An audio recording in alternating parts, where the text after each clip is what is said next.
Dikur, këto godina ishin prangosur nga krimi organizuar dhe padrejtësia. Sot, organizatat e shoqërisë civile I kanë shndërruar në sipërmarrje sociale, të cilat përmes integrimit, aftësimit dhe punësimit, kontribuojnë në fuqizimin e shoqërisë dhe individëve, me punën dhe përkushtimin e të gjithëve. Shumë hapësira të tjera presin të ngjyrosen duke rikthyer besimin tek drejtësia. Së bashku, do të sjellim ndryshimin. Përshëndetje. Good afternoon. Do you hear me well? Sorry for this technology glitch. Good afternoon, I'm Hoxha, Director of Partners Albania for Change and Development. And on behalf of Partners Albania, I'm very happy to welcome you all to this webinar conference, which will discuss sustainable reuse of confiscated assets for social purposes. It comes in the framework of C.A.U.S.E project implemented by Partners Albania in partnership with Project Head and Comitato Peppe, with financial support of European Union through European delegation to Albania. For the next 2.5 hours, in 3 different panels, we are going to discuss this pioneer initiative for Albania and the entire Western Balkans. What does that represent in terms of fight against organized crime and its importance to Albania European integration path? We'll have the pleasure to listen to the views of main stakeholders, partners and supporters, and also actors from the front line of fight against organized crime in Italy. Because the role they have played in C.A.U.S.E, I would like to introduce them myself. First of all, Mr. Luigi Soreca, EU Ambassador to Albania, who for this project represents not simply the donor institution, but an instrumental actor that has best comprehended, passionately promoted, and not rarely served as the shield of C.A.U.S.E. Mr. Besforla Malari, Deputy Minister of Interior, who from the very start has seen the importance of C.A.U.S.E and in his institutional, but also personal capacity, has supported it in every step. We'll have the pleasure to have in this conference today also Ms. Fiorel Bazzaka, Deputy Minister of Justice, representing a ministry with a heavy weight regarding legislation drafting in the framework of justice reform. Mr. Artur Kala, Head Administrator of the Agency for the Administration of Seized and Confiscated Assets, our institutional partner, who has demonstrated great leadership and institutional support, despite initial uncertainties of this initiative of this type of partnership, and not always in the best institutional setting at the time when C.A.U.S.E started in 2016. Later on, from Italy, to this conference will also join Mr. Renato Natale, Mayor of Casarte Principe municipality, and founder of Comitato Peppe. In this panel, he comes not only as a mayor with a first-hand experience in implementing reuse of confiscated assets, but also as a front runner in the fight against Camorra, a true source of inspiration and courage that we had the pleasure to meet last year. We have the pleasure to have also, as part of us, Ms. Clotilde Cavani, Director of Programs at Partners Albania, the manager of this project, Mr. Marco Traversi, Director of Project Ahead, Mr. Michele Mosca from Comitato Peppe and Naples University Federico II. Our 2 long-standing Italian partners, their direct assistance and support to the organizations on the ground has been important for their success. Important part of this discussion are the 3 implementing local partners in 3 confiscated assets whose courage and dedication are a testimony to the success of C.A.U.S.E in every meaning of the word. They are Federico Pataccioni, Che Buono, Social Pastry in Fier, Nancy Dragotti from Kingfolk Coffee Library in Duras, and Drita Avduli from Social Crafting Garage in Ferranda. The concluding remarks will be made by Ms. Lenka Vitkova, Head of Good Governance and Rule of Law section at the Delegation of European Union to Albania. We'll have the pleasure to be under the moderation of Fationa Medini, journalist and regional coordinator for the Global Initiative Against Transnational Organized Crime. I'm very thrilled to see such a high local and international participation indeed. Our audience today consists of civil society representatives working on issues of rule of law, democracy and anti-corruption, social enterprises, representatives of public institutions, law enforcement agencies, and journalists from Albania and Western Balkans, European countries, and in particular, I'm sending a greeting to our Italian friends that have joined us in this conference. Your participation is a sign of the interest you share on the topic, and we collectively are very thankful to you for that. Dear participants, in 20 years activity of Partners Albania, we have implemented many complex interventions, some of them very challenging for the time when implemented. But I can say without any hesitation, never more challenging, complex, and risky as C.A.U.S.E. For all these reasons, C.A.U.S.E. represents for us, and I'm pretty sure for all parties involved, one of the most impactful and rewarding initiatives. We had to deal quite often with the skepticism and hesitation of institutions at local level especially, had to develop a totally new and different institutional practice in the reuse of confiscated assets, and provide the needed support to our local partner NGOs when they had to face and deal with the former owners of these assets. But I would not like to focus much on the challenges, as I'm sure they will be discussed by our distinguished panelists and from their own institutional perspective, and will be explored by the audience during the Q&A. Rather on a positive note, I would like to highlight some of the main achievements. As we speak, we have 3 social enterprises operating in 3 confiscated assets, serving youth at risk, women victims of domestic violence, and at risk of trafficking, which have been in operation from 1 to 2 years now. They are only 3 as a start, but enough to draw some conclusions on how to move ahead. I'd like to use this opportunity of this conference to also repeat our public appeal to local and central government institutions to continue their support towards these enterprises that were able to kick off with the generous support of the European Union. C.A.U.S.E. has the potential to turn into a national program, and for it, it would need the support of institutions in the country. After 4 years, we all can agree that Agency for Administration of Seized and Confiscated Assets is an institution that is more open to the public, media, and civil society. From an institution with a low profile, hardly known by civil society and public at large, the agency is today, thanks also to C.A.U.S.E., an agency that has traveled the country and met with dozens of NGOs in many regions in Albania. This intense and frequent exchange has contributed to better understanding of the agency role and its mandate for this type of partnerships. Media at national and local level has been our best ally, I have to say, in bringing these messages to the public attention and opening up a more transparent discussion on the progress of seizure of assets and their use. Today, the agency is planning to work with the NGO sector in a more institutional way, and Partners, as a follow-up to C.A.U.S.E., is assisting the agency and the NGO sector to achieve that during the next period to come. Today, as we speak, the stakeholders have the good reasons to speak about an Albanian experience of reuse of confiscated assets, which, with the support of European Union, comes as more reassuring intervention in fight against organized crime.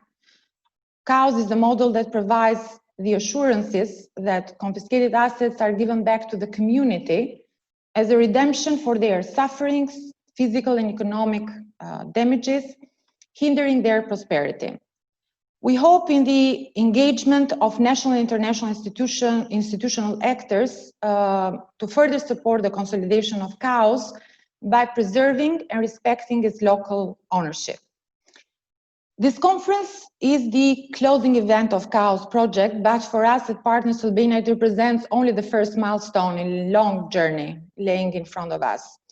And from now on, with a more ambitious vision and a higher number of NGOs and institutions rallying around it. As part of this vision, Partners Albania has started rolling out a series of presentations and discussions with the NGO sector in partnership with the agency.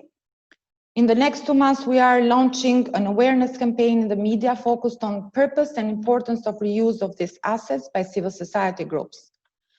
To support other groups' effort in replicating C.A.U.S.E, Partners Albania is publishing a guide with procedural and practical information on how they can do that.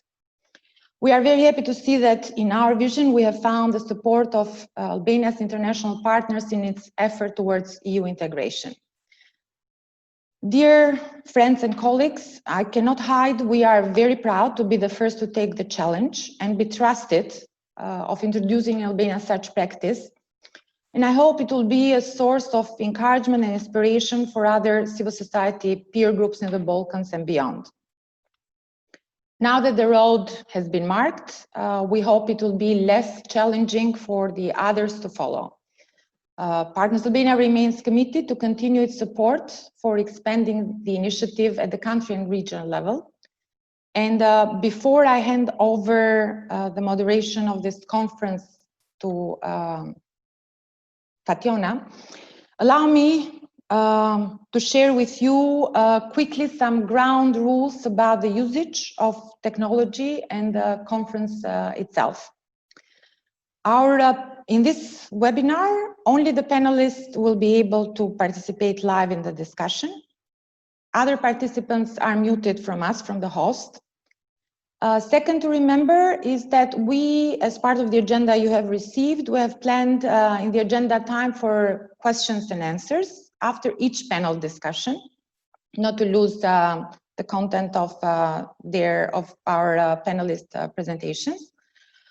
All the participants are kindly asked to use the question box to write their questions.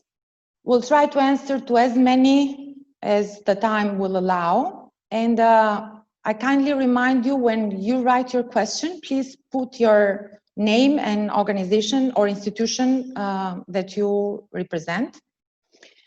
Third, there will be 3 languages used in this conference, and a simultaneous translation will be provided. You saw it, the information about the channels rolling before the start of this conference, but for others that joined later, you can check again the chat box. You'll find the numbers of the channels. Are a bit confusing, but please follow the instructions. And for you to know, the entire discussion will be recorded. It can be accessed later via YouTube at Partners Albania channel. And in the meantime, we are live streamed. The conference is live streamed in the Facebook page of Partners Albania and EU delegation. Thank you once again for your participation. And now I'll pass the floor to our moderator to walk us through the rest of the discussion. Thank you. Thank you, Ms. Hoja, for the introduction. It is a real pleasure for me to moderate this important conference today. But before I start doing so, I want to emphasize that today we are going to group our discussions in 3 panels. And we will have a short session of questions and answers after each of them. In the first panel, we are going to discuss with the Albanian government representative and the EU ambassador to Albania over the strategies and measures in fighting organized crime, the social reuse of confiscated assets, and the EU support on the issue. So let's get started. C.A.U.S.E project came to life given the generous support of the European Union. In this first panel, we have the pleasure to have with us Mr. Luigi Soreca, EU Ambassador to Albania, who not only has provided institutional support for this initiative, but also a personal one. He has followed closely every step of this project. Mr. Sorega, could you tell us what are the reasons behind your engagement in this initiative?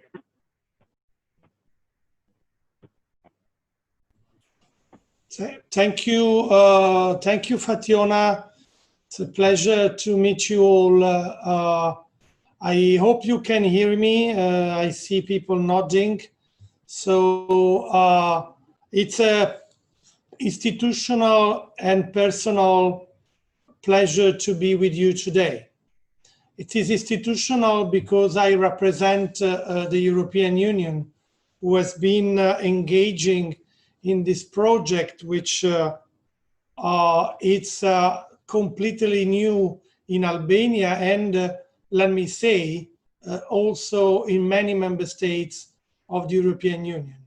It's also a personal pleasure because of I've been involved in social use of confiscated assets from organized crime in my previous capacities, and I will tell you a bit more about it. When Miss Oggia, dear Juliana, talked me about this project, I said this is not a coincidence, and therefore, as a new head of the EU delegation, I engaged personally from day one in this project. My personal experience, you might know that in my previous capacity, I worked in early 90s in Sicily in the fight against organized crime. And one of my tasks, my principal task, was indeed to provide for the seizure and confiscation of assets from mafia type organization.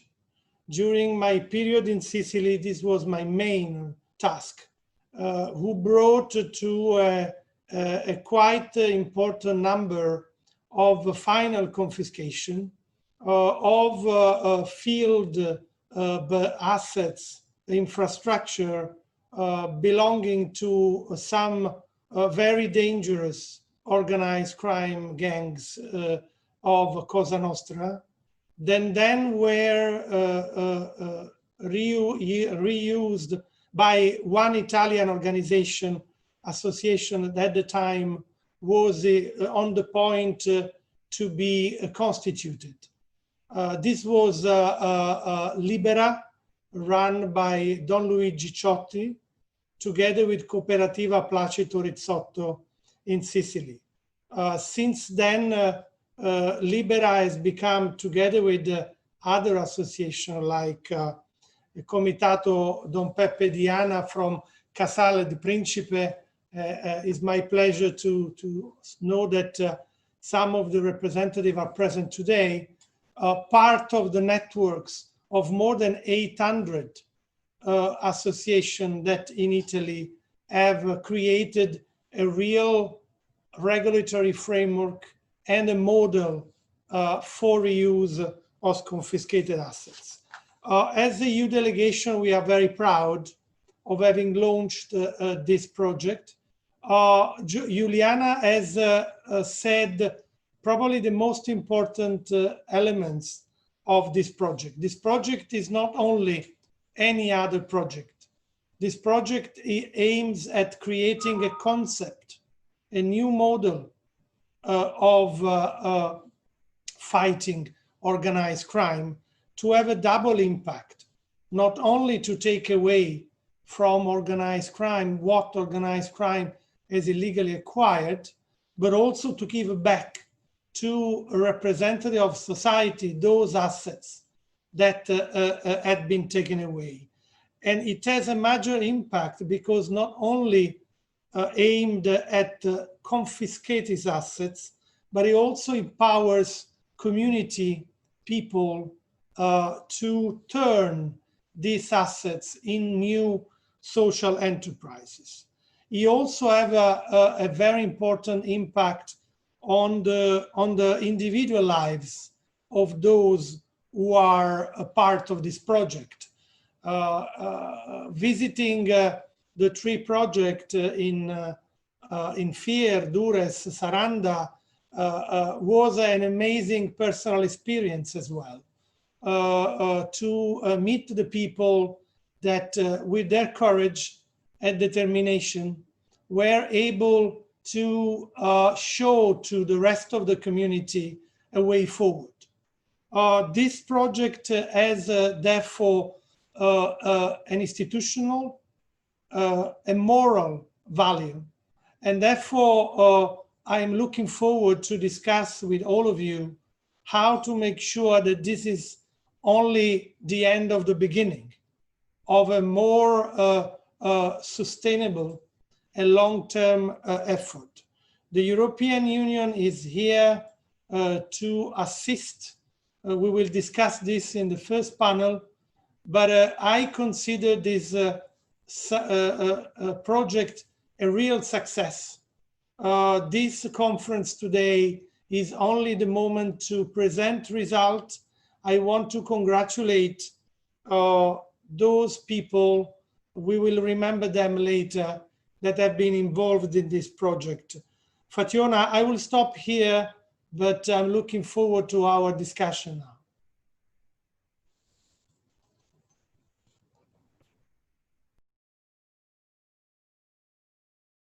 now. In fact, one other strong partner in this initiative has also been the Agency for the Administration and Seized and Confiscated Assets. From April, in fact, this agency fell under the jurisdiction of Ministry of Interior. We are glad to have here today the Deputy Minister, Besford Lamalari. As a representative of Ministry of Interior, he has been part of the committee of the Agency for the Administration of Assets, opening the way for the social use of confiscated assets from the organized crime by the civil society representatives. Mr. Lamalari, the floor is yours, and we are very pleased to have you today. Thank you, Fationa. Your Excellency, EU Ambassador to Albania, Mr. Soreka, dear colleague, Deputy Minister of Justice, Ms. Tsaka, dear Juliana and Fationa, good afternoon, everyone. It has become common sense now that organized criminal groups are significant international economic players with complex financial, operational, and social networks across borders. Albania is convinced that we need a holistic and cross-dimensional approach to address the complexities of organized crime, strengthen law enforcement capacities, and promote sustainable national and regional approaches. The Albanian government has launched and is pursuing solid reforms and initiatives against organized crime rings and their assets, which as of today have brought about tangible results.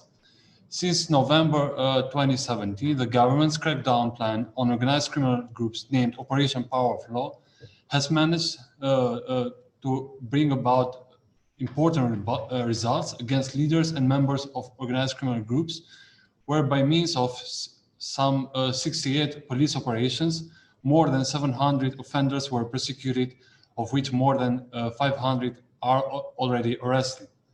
The value of their criminal assets seized amounts to around 100 million euros. We are firmly convinced that such success in the crackdown of such individuals remains at the interinstitutional foundations of such initiative.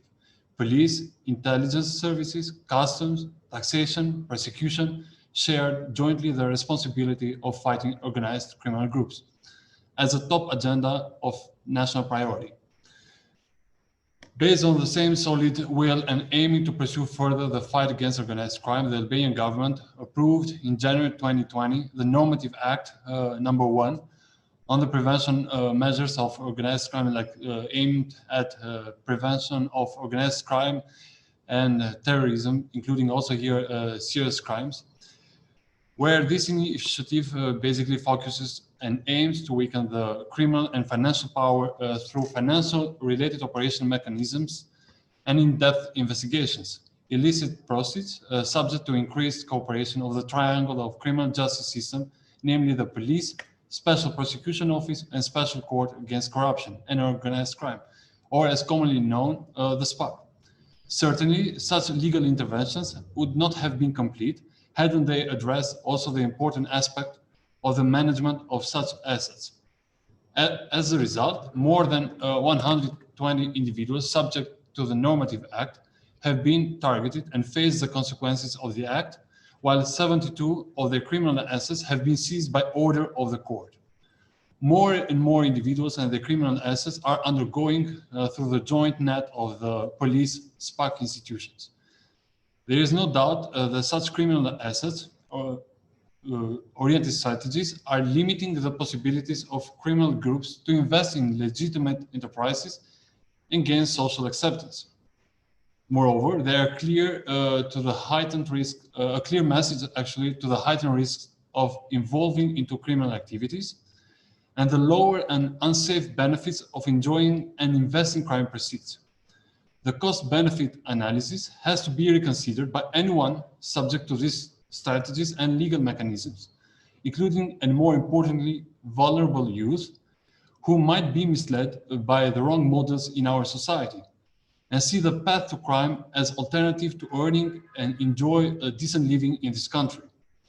Last, but certainly not of importance, integral part of this fight is not only the targeting, sequestration, and confiscation of the crime proceeds, but also their management and recovery.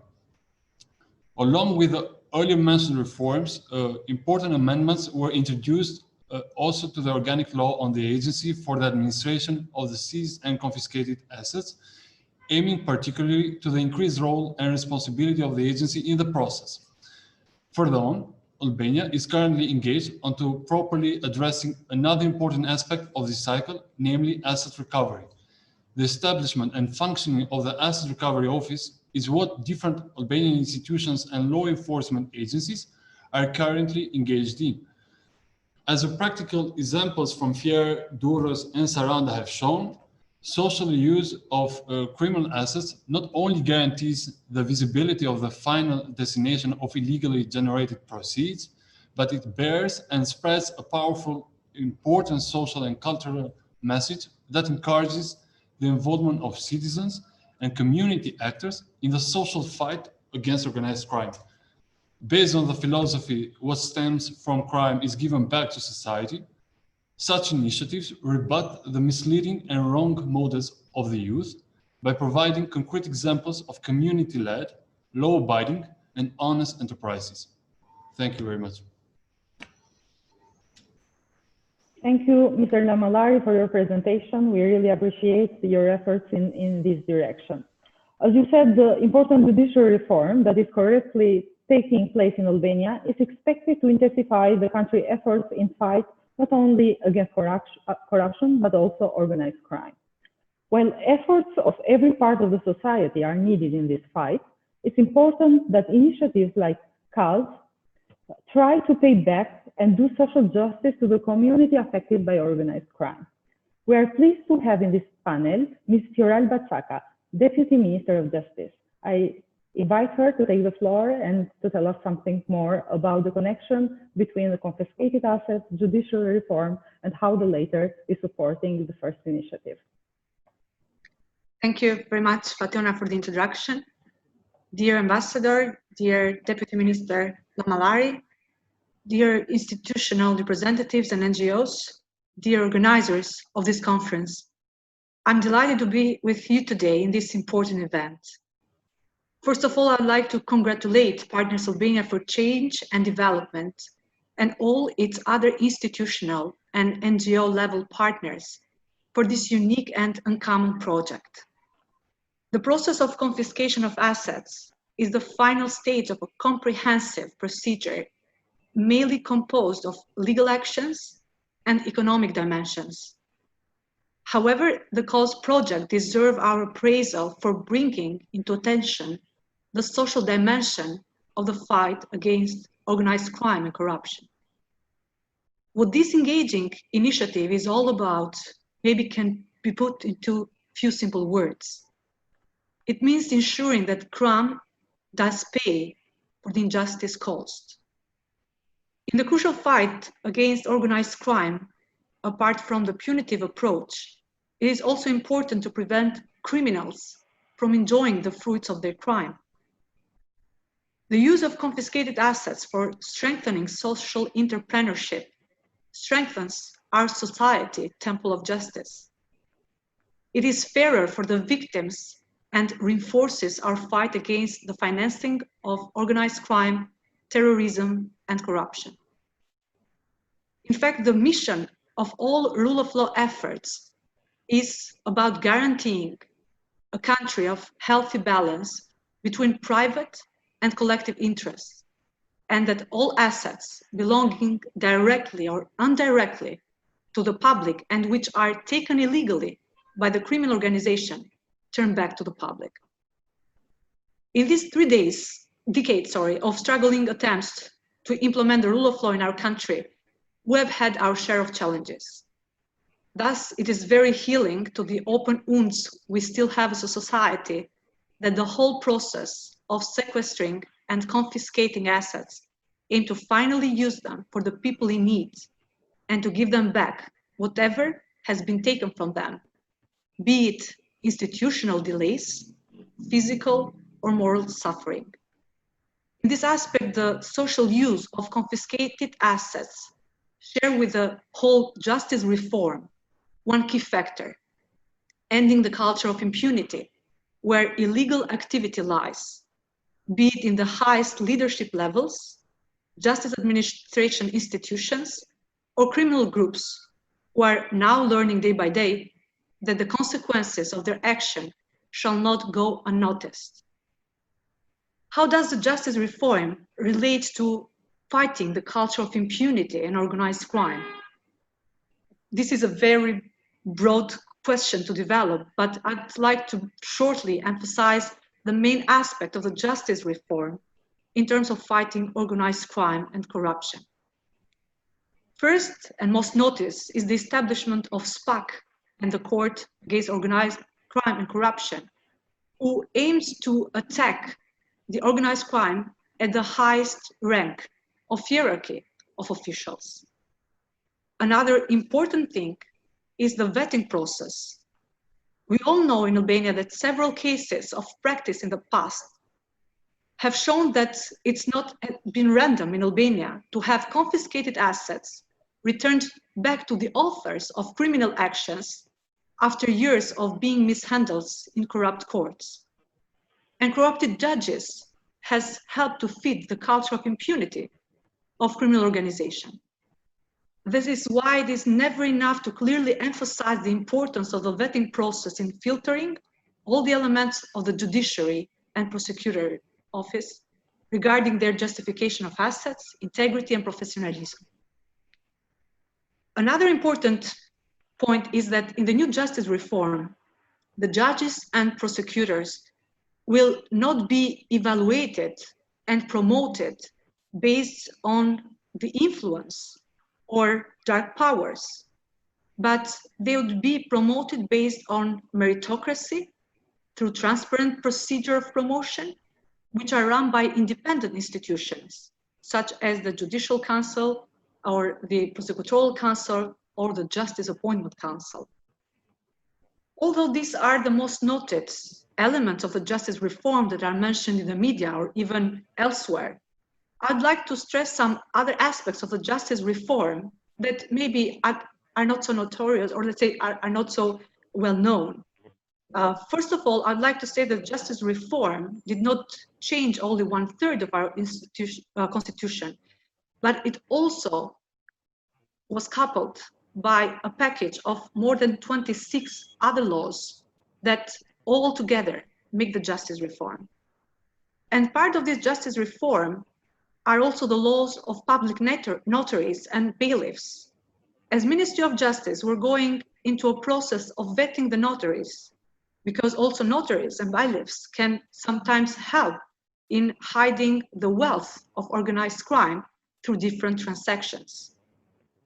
The Ministry of Justice, on the other hand, has been taking different measures, institutional and legal, to prevent the money laundering from organized crime. In the Ministry of Justice, we're trying to establish an electronic system of the mutual legal system that comes from other member countries, EU member countries, or other nations, that whenever there is a case of money laundering, of organized crime, we prioritize the mutual legal assistance. We're also in the process of drafting a law on the registration of the NGOs, which is currently also under public consultation. There are cases where NGOs serve as a machine to wash money of organized crime or terrorism. And by having more scrutiny on the registration of the NGOs, but on the other hand, not infringing the right of assembly, we are closely looking for legal intervention. Also, the Ministry of Justice is working on a risk assessment on the notaries. Based on the best methodology of other EU countries, we tend to make inspection into notaries and to see if there are any element of money laundering from organized crime. And finally, I would like to mention the Action Plan 2020-2023, which is a document under approval in the Prime Minister's office. This document, which was drafted by the National Coordinator Against Corruption, which is the Ministry of Justice, in close cooperation with other ministries, NGOs, EU delegation as well, envisage some specific measures on the fight of organized crime. More specifically, it envisaged more cooperation between SPAC, police, and public prosecutor in terms of detection of organized crime offenses, and also lots of training to enhance this cooperation. Despite all these measures being taken, we're aware that we need to work more at the institutional level to properly implement the rule of law for each and every case of victims of organized crime, affected or endangered by crime and in need of protection and rehabilitation. Again, I'd like to emphasize that this project, the C.A.U.S.E project, is a reminder for everyone that the justice reform does not limit itself to a mere sum of legal regulations or setup of institutions, but that it also concerns an innovative approach to its social dimension, emphasizing the unavoidable fact that the fight against corruption and organized crime is actually never a noble mission of a single player, but a team effort, intertwining rule of law efforts with a culture of social and distributive justice. Last but not least, I would like also to express our gratitude to the EU delegation in Albania. In fact, the continuous support of the EU delegation to keep the justice reform progressive is extended beyond its financial dimension. To have a whole dedicated professional staff that helps you while keeping a close watch on our shared mission to bring Albania to the big family table where it belongs is definitely nurturing and inspiring. Amongst many other reasons, also because it is an example of continuity. And we really hope that these events and many others would serve to nourish the continuity of collaboration in an hexagonal, I would call it, of actors, state institution, NGOs, independent institution, and important international partners as EU delegation and others. Thank you very much for your attention. Thank you, Ms. Chaka, for your presentation, for your optimism, and also giving us some important hints about some initiatives that you are going to undertake. We really wish you success in those. We have entered right now in the Q&A session, and the first question that arrived in the inbox is directly to Ambassador Soreka. So the question is as follows.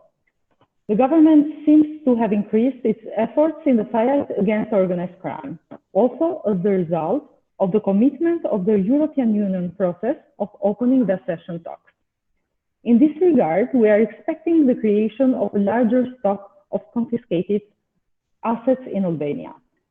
My question is, how much of it could really be reused for social purposes, and what opportunities and challenges do you see in this process? As you said, this is the end of the beginning.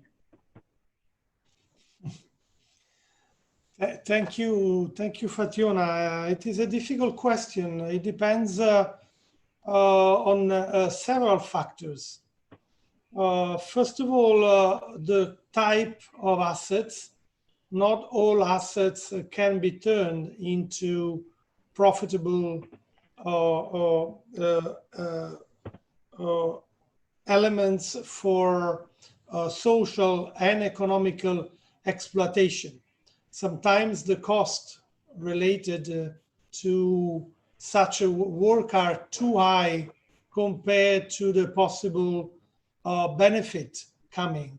There is a social benefit, there is a moral imperative, but we have to imagine at the end of the step, there might be also an economic benefit coming out from the initiative.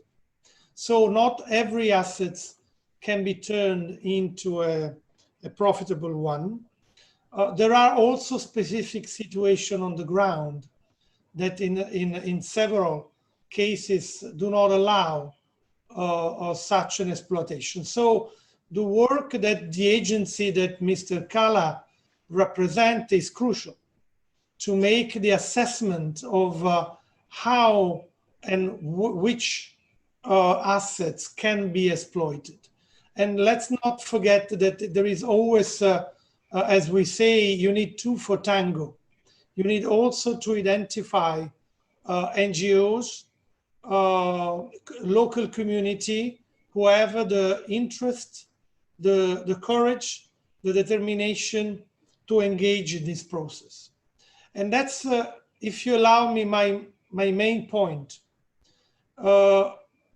The real added value of C.A.U.S.E is to show that this difficult process is possible. To show to the communities that engaging not only for social and moral reason, but also for economic reason is possible. What it has been very successful in Italy, and our Italian colleague can tell us later, is the fact that the model has been accepted by the community. Not only the legislative framework was in place, but the NGO that step in, and now they are up to 800, were accepted by the community. They were part of a whole society effort to protect their action. And I think that's where communication is important. I'm very pleased to hear from Juliana that an awareness campaign is being launched. Tomorrow I will also give an interview in order to explain to the wider public why it is important to go in this direction. There is no future for this project if there is no acceptance by the community itself, which will protect the result of the project. Let me also say that in order to have more of this initiative, we need to have a strong regulatory framework in place. I'm pleased to hear the Deputy Minister Lamallari talking about Asset Recovery Office. This is clearly a relevant point. Only when an Asset Recovery Office will be in place, together with the agency, they will be able to run the number of assets that I hope the new legislation in place will bring to attention in the future. What to say more? I think it's important to have in mind that this is not a short-term fight. This is a long-term fight. It takes time. Sometimes there are ups and downs, but if there is the acceptance of the model by the society, this can become a very important step forward for Albania, and the European Union will be here now and in the future to take up the challenge of turning C.A.U.S.E project into a more national initiative. Thank you. Thank you, Ambassador Soreka. In fact, as you said, there are other institutions also that play a crucial role in this regard, and one of these institutions is, of course, Interior Ministry, and also because of the fact that now the agency for seized and confiscated assets falls under their jurisdiction. My question is directly to Deputy Minister Lamalari, and it consists of the fact that what are the extra efforts that this ministry is going to take in order to give a more social face to the agency of seized and confiscated assets, and as well engage it more with the civil society organizations.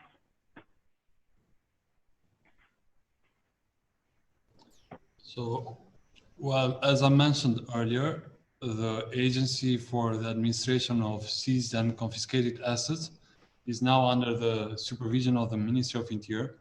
Actually, also from my, let's say, representation of the ministry in the committee of experts when the agency was under the umbrella of Ministry of Finance, there have been, of course, very productive and constructive meetings and discussions there.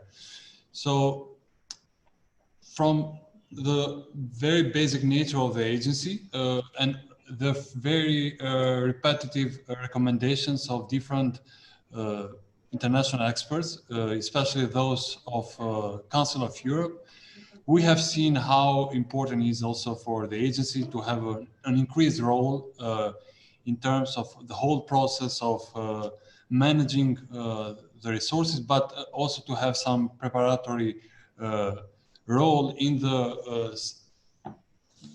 whenever there is a targeting and or like sequestration and confiscation of assets taking place. It's important to have to give the adequate time and resources to the agency so as to better handle and manage all these assets. And as we know, they of course need the necessary capacities to address and to keep this management of assets a very efficient and effective one.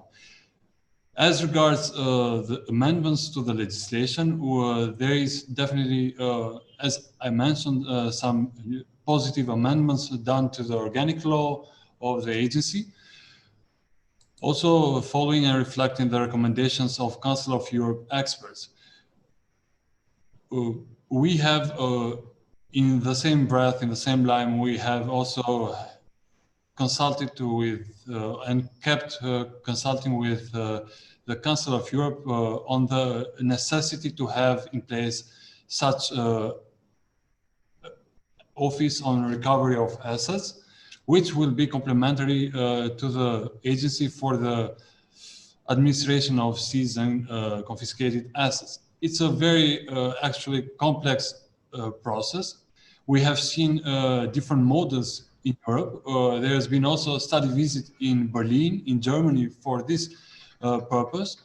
And we are right now considering different models and how we could translate and pick up the best model that could be adapted to Albanian context.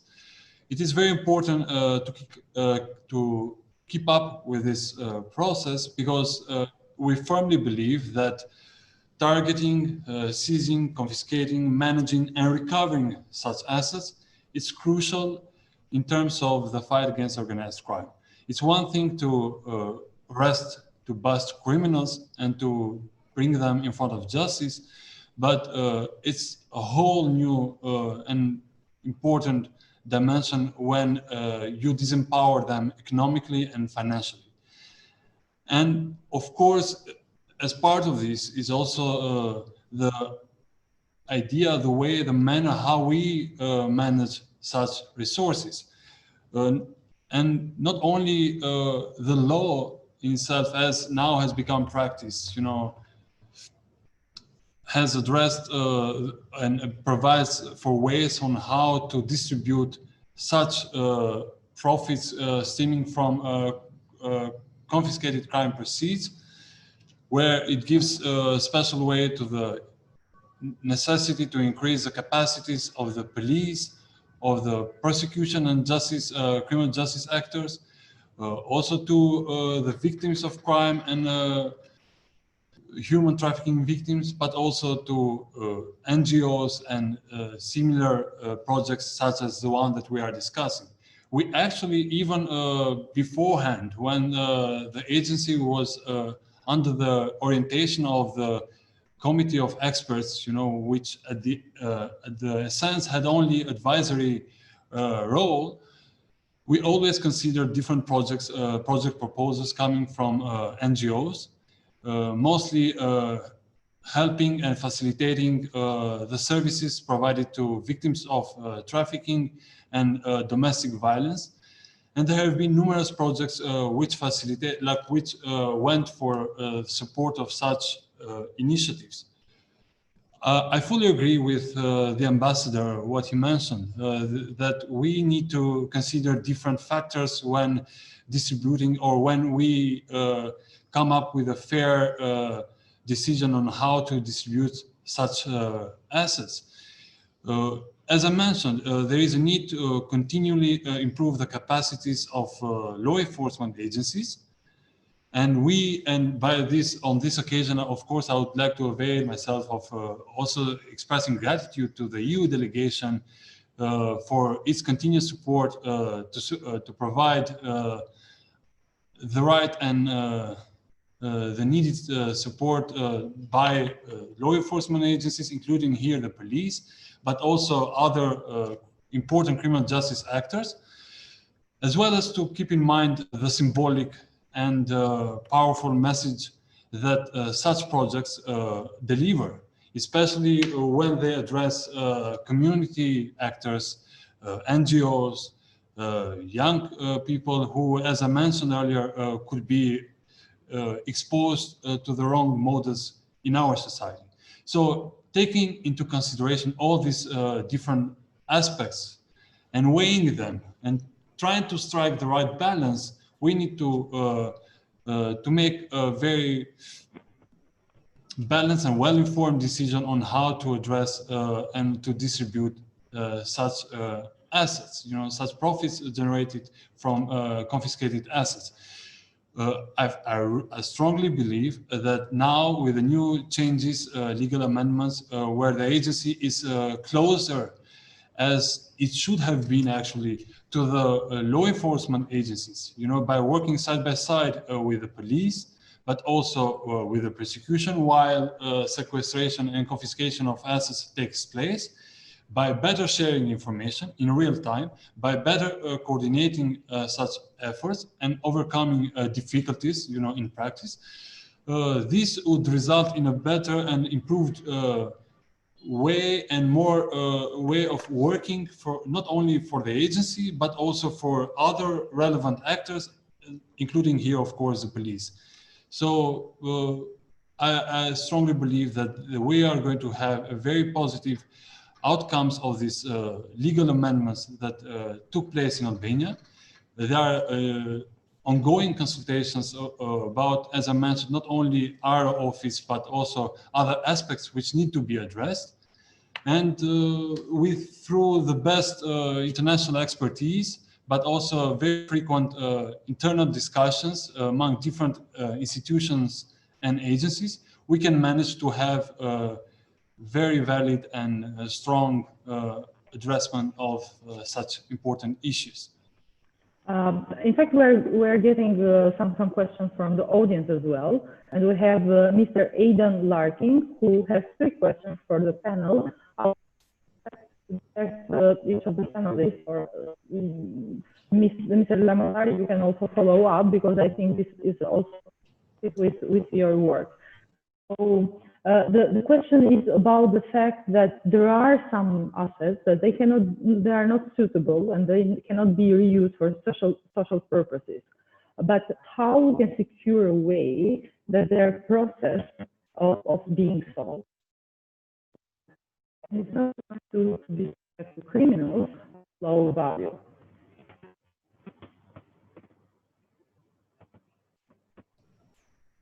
I'm sorry, I just if the question was addressed to me, I just got the first part of the question. There was low internet connection. I'm sorry.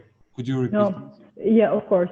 So there are, of course, some assets that they are not sustainable for the social reuse of these assets. And of course, they're going to go in the market and be sold. But how we can prevent that these assets are not going to be sold back to people crime at a lower value? So how we can prevent that crime enters again and then get use of these assets? There is, of course, such assets, once they are seized and confiscated by a final court order, then we have a committee which will decide upon each asset by weighing all the relevant reasons which I mentioned earlier. If we refer to the normative act, most of this, or let's say a good part of this asset needs to go for the support of law enforcement agencies to increase their capacities, so as by selling them in an auction or by giving them straight away to the police. If we are talking about a building which was previously owned by criminal groups, and if it is deemed of need of use for the police, let it be also, why not a commissariat or a station of a police station, but also used for different, like if we are talking about cars or other assets, then all of them are going to be considered for either for selling them, and there are specific criteria, of course, on how to put them in auction and to guarantee the transparency and the auditing of also the activities of the agency in administering such assets according to the law and the normative or Council of Ministers directives. So there will be a very comprehensive process in terms of the decision making of the committee in charge of distributing such assets, but also the agency, as other institutions and organizations under the supervision of the ministry, will be bound to the transparency and auditing mechanisms of the Ministry of Interior and Ministry of Finance, of course. Yeah, I understand. Thank you for your answer. We are going we have Mr. Kala here, who is going to go in more technical details about other issues and other questions that we have. So I consider this first panel closed. Thank you for your presence. It was really a pleasure to have you all here. Fationa, can I take the liberty to step in a second? No, of course. Thank you very much. I don't want to leave this panel without having thanked personally the main actors of this project. First of all, Partners Albania and Juliana Oggia, who was together with Clotilde da Costa one of the soul of this project. So congratulations and thank you for your personal engagement. Also the partners, Project Ahead and Comitato Don Peppe Diana di Casal di Principe for their participation. I think you have been innovative, you have been extraordinary, as have been the three project on the ground leaders that I had the pleasure to meet. I really hope that, and I'm convinced that this is the end of the beginning, Fationa, and not the beginning of the end. And this will be followed by a more structured, national-led program where national and local communities will make sure that the legislation, which is already in place, as being amended, will allow this to become a reality. And the European Union, myself, will continue to be present in sustaining this process to become a reality. Thank you very much for the attention. Thank you, Mr. Ambassador. Thank you really for having you here. And on behalf of Partners Albania, I really thank you for all the support in this important initiative. Now we are entering to the second panel of the Today conference. In this panel, we have the people who for almost 4 years have worked to make possible the transfers of crime-confiscated assets to civil society representatives. We are going to learn more about 3 interesting social enterprises made possible by the process, by the project C.A.U.S.E. Without further ado, I want to give the floor to Ms. Clotilda Costa, Director of Programs in Partners Albania for Change and Development, to talk us through the efforts of making this project a reality. Clotilda, the floor is yours. Thank you, Fationa. Hello, everybody, dear Ambassador Soreka. Thank you very much for your words and appreciation of our work.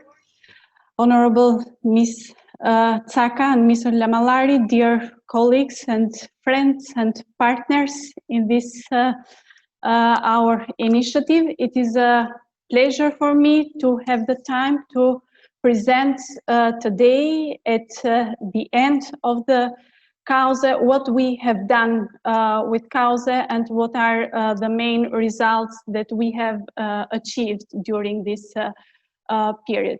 I know that it is difficult that in 10 minutes I tell you everything about it, but I will try to give the picture of C.A.U.S.E. through my presentation.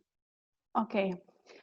First, I would like to share with you what C.A.U.S.E. represents for us. It was mentioned by all the panelists before me that C.A.U.S.E. it was an innovative program that enables the transformation of confiscated assets from organized crime into environments that provide education, employment, and integration for marginalized groups that are affected or are in risk to be affected by organized crimes, into environments that provide products and services for citizens, for the community, and also social, cultural, and awareness-raising activities for the community on issues that are related with the fight against organized crime, with anti-corruption, with issues related to human rights and other interested issues. But not only. At the beginning, when we started C.A.U.S.E., it looked like a mission almost impossible. But now we are very proud to have 3 social enterprises which are established in 3 different confiscated assets from organized crime that are located in 3 different cities of Albania. This is also a result for us because we have a spread of these social enterprises in different areas of Albania, and these examples are spread so that the people and the community can see what the value of these social enterprises is. C.A.U.S.E. for us was also an example, and I can say not only for us, is an example of the strength and the courage of civil society organizations that openly challenged the criminal activity and showed that what is stolen to the community should and can be given back to the community. And I have to stress this, that this is for sure a courage that civil society organization showed entering into these properties where even state institutions haven't done it before, even though by law and the agency has offered this opportunity to local authorities in the cities where these properties were located. They didn't have the courage to do so, and the civil society organizations were the first to enter these properties. The last but not least, we see C.A.U.S.E as a message for state institutions that the benefits from the social reuse of confiscated assets are bigger than those coming from their sale. And as Ambassador Soreka mentioned, not only in the social aspect, but also in the economic aspect. We have to say that because when we started C.A.U.S.E, the sale of these properties was the first option and the main recommendation by the agency and its decision-making structures. And through C.A.U.S.E, we have achieved to change, let's say, this approach and to put the social reuse into the perspective of the agency and the state institutions. But what we have done and what was the approach that we chose to achieve what we have today?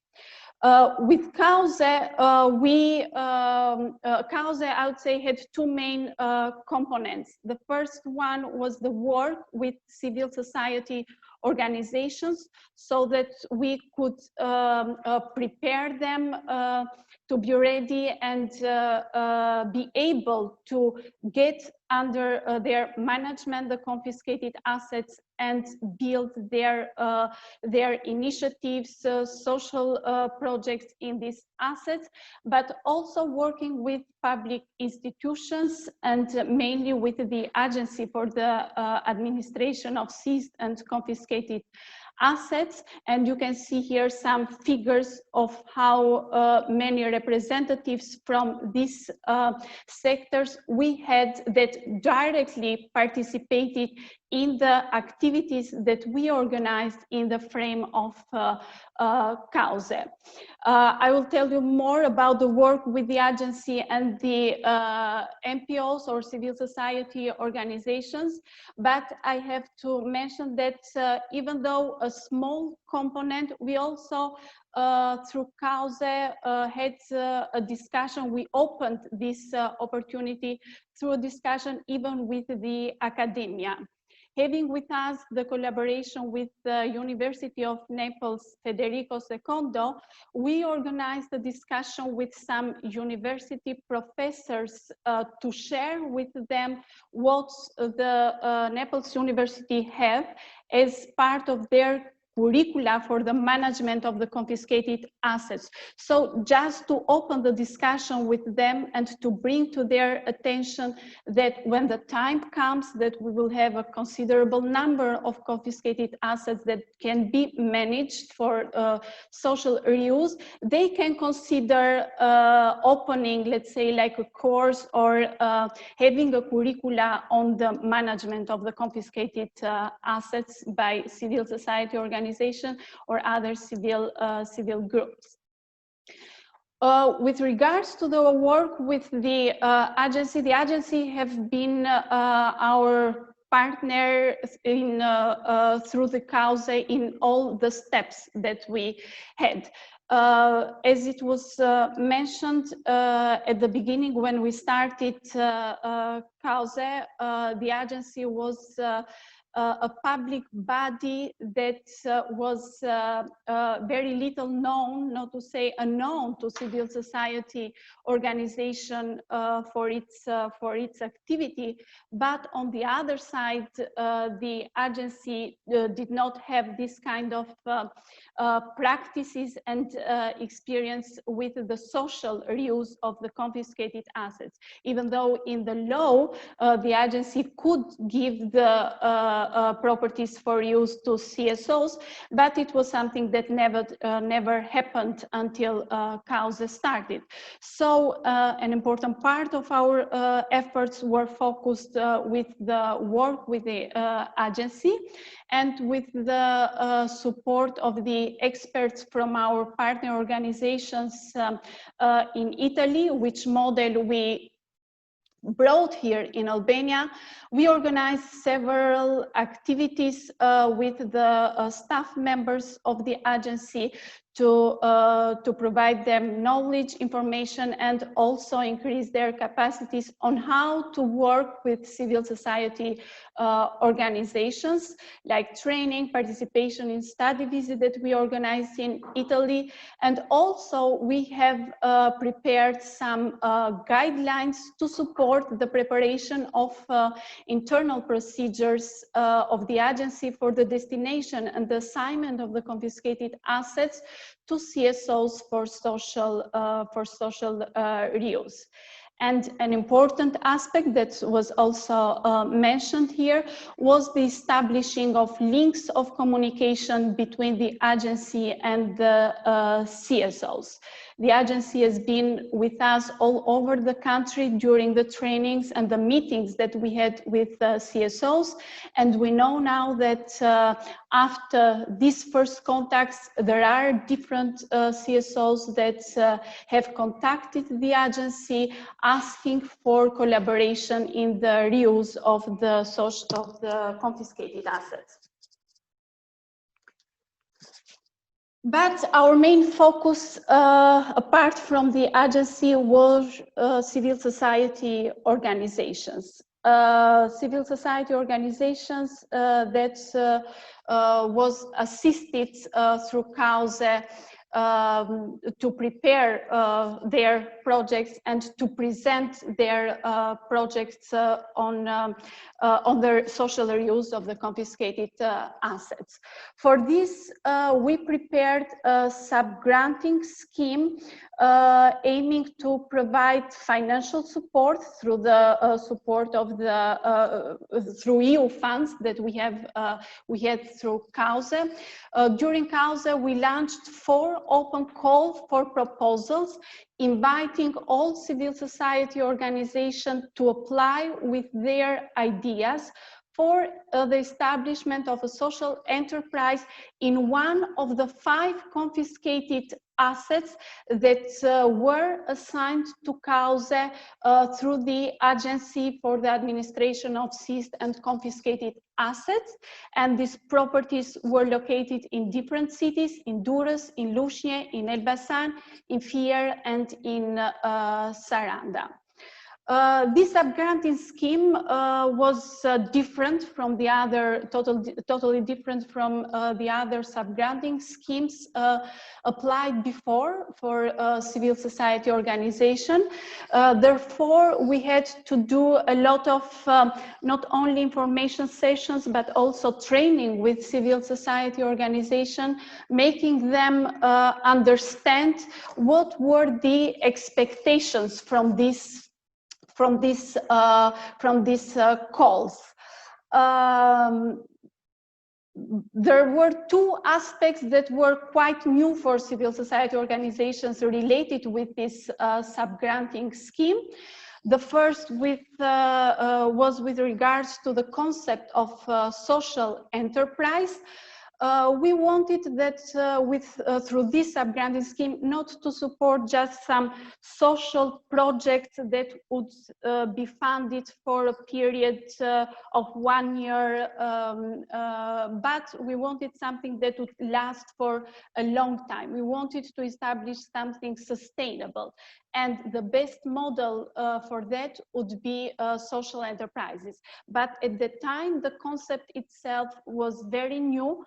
for civil society organizations, and it was challenging for them to present good ideas that met the criteria that are requested through social enterprises. So the social aspect, a combination of the social aspect with the economic aspect. This was one of the challenges in this process. And the other one, of course, had to do with the nature of the properties that we were giving to civil society organization. There were properties confiscated from the organized crime, and of course it was a challenging process. It was not easy for CSOs to understand and to prepare something and to have the courage to enter into these properties. Therefore, the information sessions that we organized, that were organized in all the cities where the properties were located, were followed by field visits with CSOs to enter into these properties.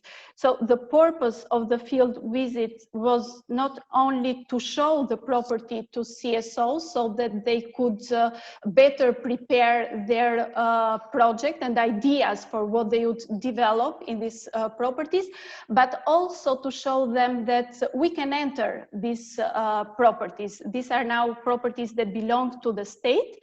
And we had with us the administrators from the agency in any visit who were there not only to give us the access to the property, but also to answer the questions from the CSOs that they might have on the properties. So you can see from the figures that we had a great interest from civil society organization in this new approach, despite its challenges.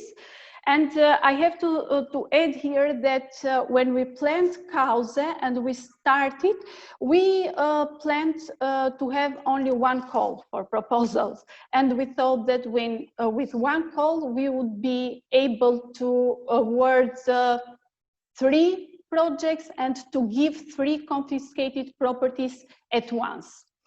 Of course, we also didn't have the knowledge, the practice. We didn't have faced with the challenges that this process has.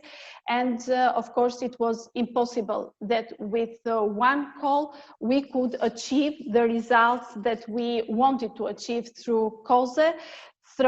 So from one call, we ended up with 4 calls, and now we are happy that at the end we have this kind of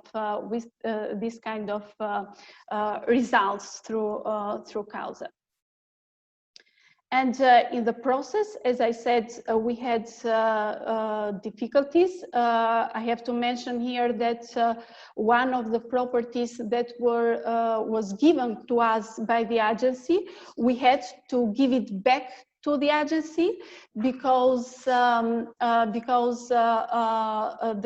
organizations that was selected as a winner for this property withdrew from the process before signing the subgranting contract because of the intimidations from the ex-owners of the property, but unfortunately because also due to lack of support from local authorities and the institutions in where this asset was located.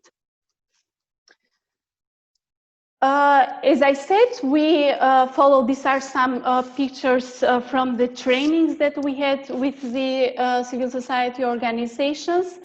So to continue with the process, the total fund that we had at our disposal through C.A.U.S.E was 300,000 euro, and we could be able to fund projects from 60,000 to 150,000 euro. In the 4 calls, we received 23 applications, and to our surprise, it is a big number, I have to say, considering the difficulties. It is a big number. And at the end of the process, we have 3 winning projects with 5 implementing organizations, and they are Kimfol Coffee Library in Durrës, Que Buono Social Pasture in Fier, and Social Crafting Garage in Saranda. And the duration of the financial support provided through C.A.U.S.E is for 12 to 15 months, while the organizations, along with the grant, received and signed a contract with the Agency for the Administration of Seized and Confiscated Assets for 5 years period for free, with the potential for extension of this contract if the enterprise will be successful. I will not tell more about the project because the representatives from the organizations that are managing now the social enterprises will follow after me. I just wanted to emphasize that we continued the work with the organizations to help them be successful in the implementation of the project. Again, together with our partners from Italy, we organized 28 mentoring sessions in designing business plan, in designing communication plans, marketing and promotion, and other issues of interest for the sub-granting organizations. Another important component was the study visit that we had in Italy, where the benefiting organization, the agency, and we as implementing organization in Albania had the opportunity to see the model that we were trying to apply in Albania. We had the honor and the opportunity to meet with different stakeholders there, with local authorities in charge with the assignment of the confiscated asset, with organizations, social enterprises that were managing these confiscated assets, and to see a diversity of ideas that could be implemented also in Albania in the properties that we already have and will have in the future. We had a big media appearance. We noticed that we had our efforts were towards increasing awareness of the society, not only civil society organizations, but also to the general public. So we were very active with our presence in social, TV, and written media, through participation in discussions, TV programs, and also promoting the work of C.A.U.S.E. Okay, this was short, but thank you very much for your attention. Thank you, Ms. Costa, for your presentation. But before I introduce the other panelists, I just want to say that we are seeing some people that have raised their hands in order to have questions. I would advise you to go to under the Q&A box and put your question there, and we are going to direct your questions to the panelists that you are interested in order to get those questions. Project C.A.U.S.E in Albania was designed following the Italian model, and Partners Albania largely benefited from the experience and expertise of their Italian counterparts. In this regard, I'm going to give the floor to Mr. Marco Traversi, Director of Project Ahead, a social cooperative established in 2001 in Naples. Project Ahead, it provides advice to national and international organizations in the conception, preparation, and management of complex projects, when the main beneficiaries are the local communities. Mr. Traversi, thank you for joining us today.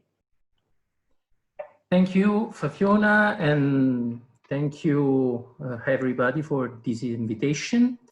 I would like to say first that we are closing today a very, very interesting and complicated project. I remember that the project was 2 years, and now we are almost at half, 4 years and a half. This clearly shows how the project was complicated and how ambitious was the partnership and our friend of Partners Albania to dare to try to work on this in this field. I have also to say that their work was very hard. They have been some of the best international partners we have ever had. And I have to also to say that this project has been successful also because of the strong support of the ambassador of the EU delegation. And I have to say, I've heard from his speech, it comes from the south of Italy, and I understand that to support so strongly a project like this, probably no one would have been better than him, coming from a very deep knowledge of this problem. And of course, I would like to thank you also the Albanian government representatives, because without the support of the national and also the local organization, such kind of challenge would have been too difficult in Albania, like it is still difficult in Italy. Actually, I have to say that Italy has a long experience on this path of using confiscated assets. It comes from an extraordinary intuition almost 30 years ago. And now we are still struggling on how to find the best way to use this confiscated asset. We cannot hide that the process is complicated. The bureaucracy, and the Italian bureaucracy is much stronger than others. The bureaucracy is one of the most important challenge to overcome, because the time which pass from the moment when an asset is confiscated to the moment when the same assets can be effectively seen by the population, by the community, of something which is used, which can be used by them, cannot be a long time, because mafia organization, criminal organization are very quick in acting. And so it is really important for the good part of society to demonstrate, to show that we are as fast and as efficient as they are to be successful. This challenge in Albania has been also very interesting, because the concept of social enterprise, the concept of businesses which are mostly addressed to the interest of community is not so common yet in Albania. It starts to be common now in Italy, because we have some successful stories, like the one of Comitato Peppe, for example. And so now the Italians know that it is possible to transform something from bad into something which is really good for the community. But of course, in Albania, this concept is not yet so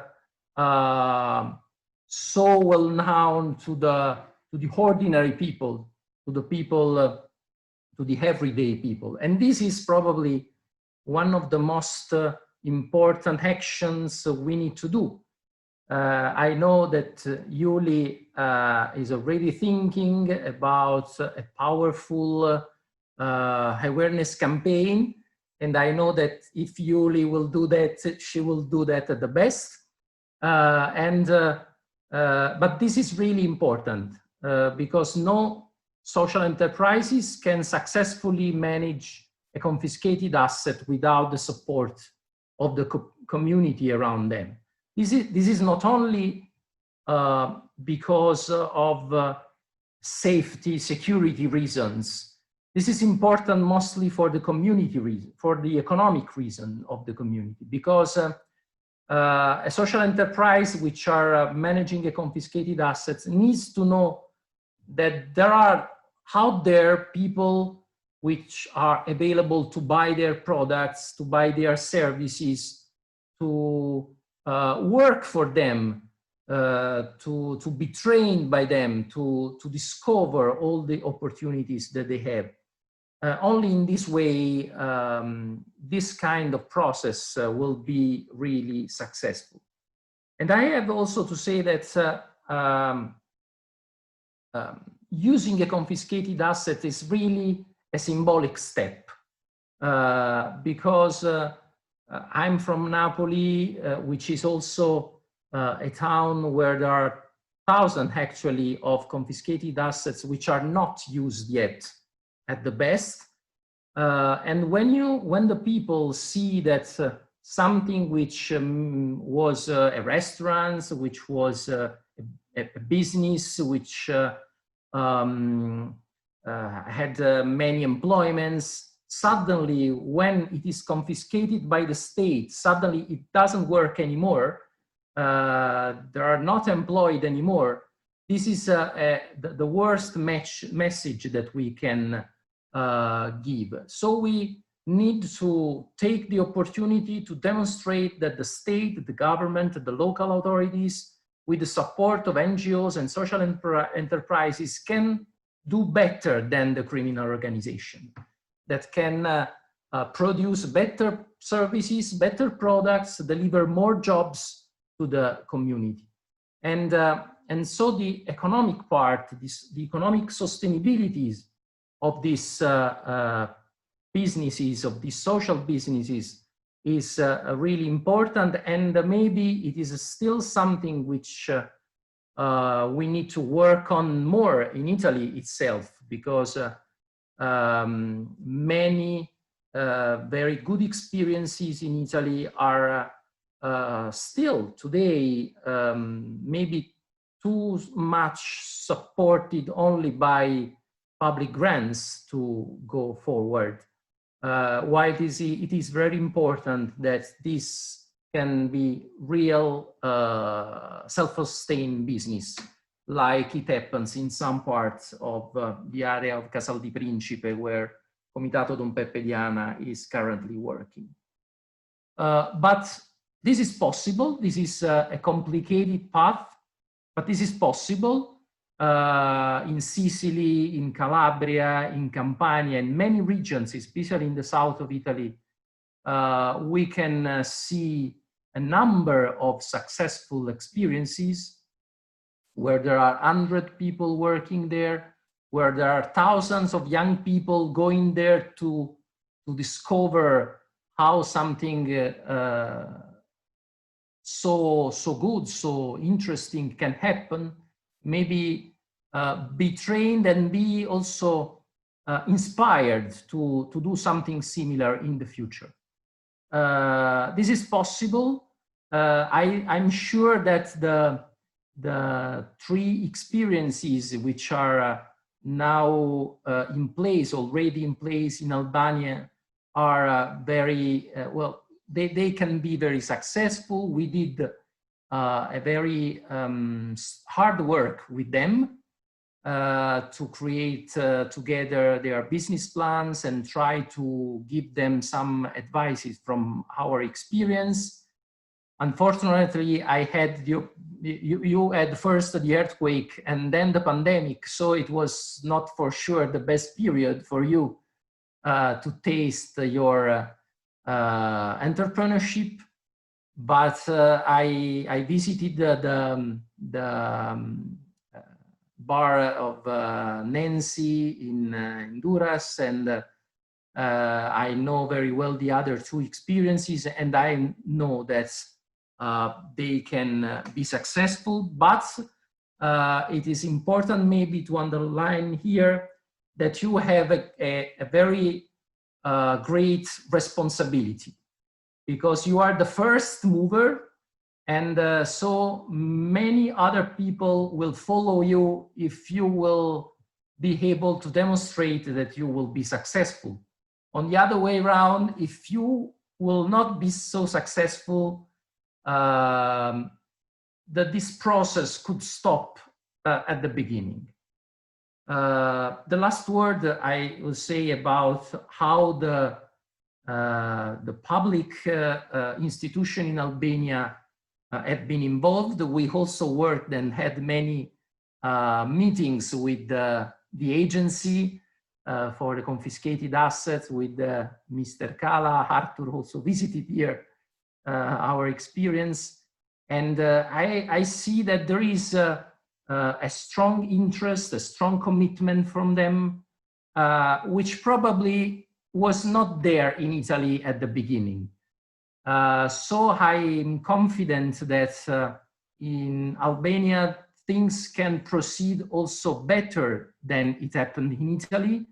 You can maybe also profit from our mistakes, because we did a lot of mistakes during this process, and maybe you can do something less, and for sure we will try to support you in any way we can during the next steps of your journey. So I wish you very good luck for the continuation of this of your activities. We are working with our partners Albania in other projects, so I'm sure I will be able also to visit your successful experiences in the next future. Thank you.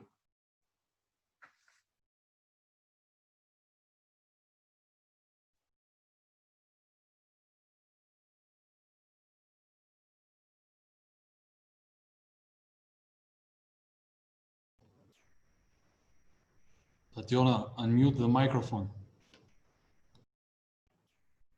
Okay, very good. Can you hear me now? Okay. So Comitato Don Peppe Diana in Italy was mentioned by almost all the representatives and analysts and then panelists in today's conference, because of course it's a very important organization. It was established in 2006 in honor and memory of Don Peppe Diana, a priest who lost his life in order to protect people of Casal di Principe municipality from mafia influence. This organization is strongly committed to restore dignity and to support the healthy development of social capital in the territories where the mafia has sown violence and generated mistrust. We have the pleasure to have here Mr. Michele Mosca. Not only he is a representative of this community, but he is also a lecturer at the Naples University Federico II. His help for C.A.U.S.E project has been crucial. Welcome, Mr. Mosca. Thank you very much. I'm very happy to be able to briefly describe the contribution made to this project, a project in which Valerio Taglione strongly believed. He was the coordinator of Comitato Don Peppe Diano and left us prematurely last May. In recent years, the Comitato Don Peppe Diano has tried to transfer its competencies to Albania through C.A.U.S.E project and to non-profit organizations by supporting their action. C.A.U.S.E has shown that it can be done. It is possible to transform places of violence into places that produce goods and services to benefit people from a social dimension. This is a unique result. Collaborating with the Albania partners, the Albanian Confiscated Property Agency, Project AID, and Albanian non-profit organization has enriched me a lot. It was, for me, an innovative challenge that was conducted with high professionalism by all partners. As you know, you already said, the Comitato Peppe Diana is a social promotion association. It was founded in 2006 and tried in these years to promote the message of the priest that was assassinated in his church. And the goals that try to pursue is the construction of memory of Don Peppe Diana, contextualizing his life as a common person in a problematic reality. Second, the realization of education and didactic action on the themes of civil and social commitment for an active citizenship. And third, the promotion of hope, commitment and accountability in the new generation. Comitato Don Peppe Diana has more than 40 organizations of second level. They try to construct the land of Don Peppe Diana. Today, Comitato Don Peppe Diana is located in Casa Don Diana, that is a confiscated good from Camorra in 1998.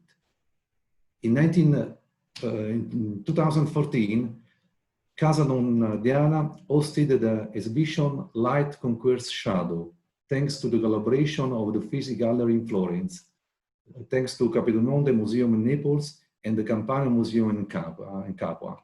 From March 2006, it hosted the exhibition Not in Vain, 116 photos of innocent victims of Camorra. It was the exhibition of Io Resisto, 250 photos of resistance faces of people daily engaged in the defense of ethical and legal values. Casa Don Diana is a center for discussion of multiple social, legal, institutional, and health issues, a meeting place of associations and the professional orders, as well as a favorite location to continue to be a thorn inside, according to the teaching of Don Peppe Diana. So this is a way in which it's possible to reconvert a good that was under the property of a criminal organization in an asset that promotes a different way of living and a different way of producing an economy, a social economy. We think that building bonds between people is the winning strategy. Building pure social capital is the goal to aim for. We know that the mafias take possession of social capital and use it for their illegal purposes. It is necessary to take back the social capital and to use it for social purposes, for general interest. The experience of our country, the experience of the Comitato Don Peppe Diana, tell us that the strong networks made up of people and organizations must be built. In recent years, we have managed to have the support of a public institution that were, how to say, disinterested. The strategy was to involve public institutions by asking them to do their part, to do their homework. We succeed because the best experiences of social reuse of confiscated assets are those that have utilized this strategy. We have never allowed in our experience to leave organizations that use confiscated assets alone. Every act of intimidation has always been reported. We have always demanded the sustain of the police force. We believe that the confiscated assets are important resources for building a different community. We believe that with social reuse of confiscated assets, it is possible to build an economy, social economy, with particular characteristics that neutralizes the criminal economy created by mafias. The C.A.U.S.E project is unique, as stressed also by Mr. Soreka, EU ambassador, and other school persons that talk about before me. I'm very happy that it has shown that it's possible to export the good practice of social reuse that we have had in Italy. It represents a unique opportunity for Albanian society. The best practice that have been incubated present good prospects. They made us understand that many jobs and growth opportunities can be opened in Albania in a sector that has different purposes in its DNA, that those of mafias. We believe in the ability of a social economy to be an antidote to the criminal economy. We believe that the aims of the economy should be directed towards the achievement of general interest goals. We believe that those who have suffered damage must be compensated by returning the stolen goods. The experience of C.A.U.S.E tell us that the interesting road has been drawn, in Albania for constructing antidotes to organized crime, a social economy as an antidote to criminal economy. It is now up to public organizations, civil societies, to go further, strengthening what has already been done. My compliments to all people who believe in C.A.U.S.E, hoping that it will also be supported for the next few years with special financing lines. Thank you very much for this opportunity. Thank you, Mr. Mossa.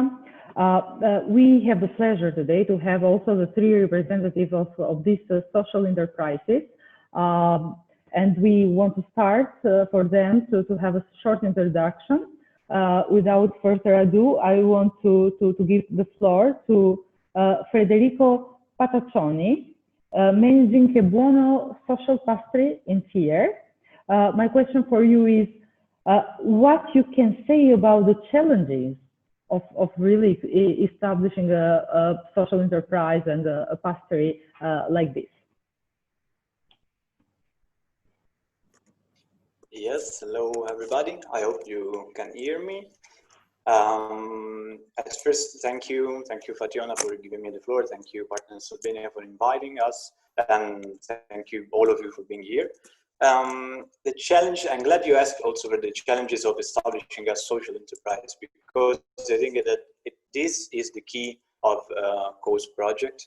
I think that the key to give a new value to reuse properly social confiscated assets is to establish social enterprises. Of course, this has also, mainly for civil society organizations, a lot of difficulties and a lot of challenges that we had to face, not only because of the proper nature of the assets, but because starting a social business is something that it's really difficult, because you have to unite, the social inclusion and all the teams that maybe we are more capable of managing, with the economic part, which is really important and challenging. I will briefly introduce C.A.U.S.E. We'll use the support of a presentation in order to maybe be clearer. So here it is. Hope you can see my screen. This is the logo of C.A.U.S.E, which we are very proud of. At first,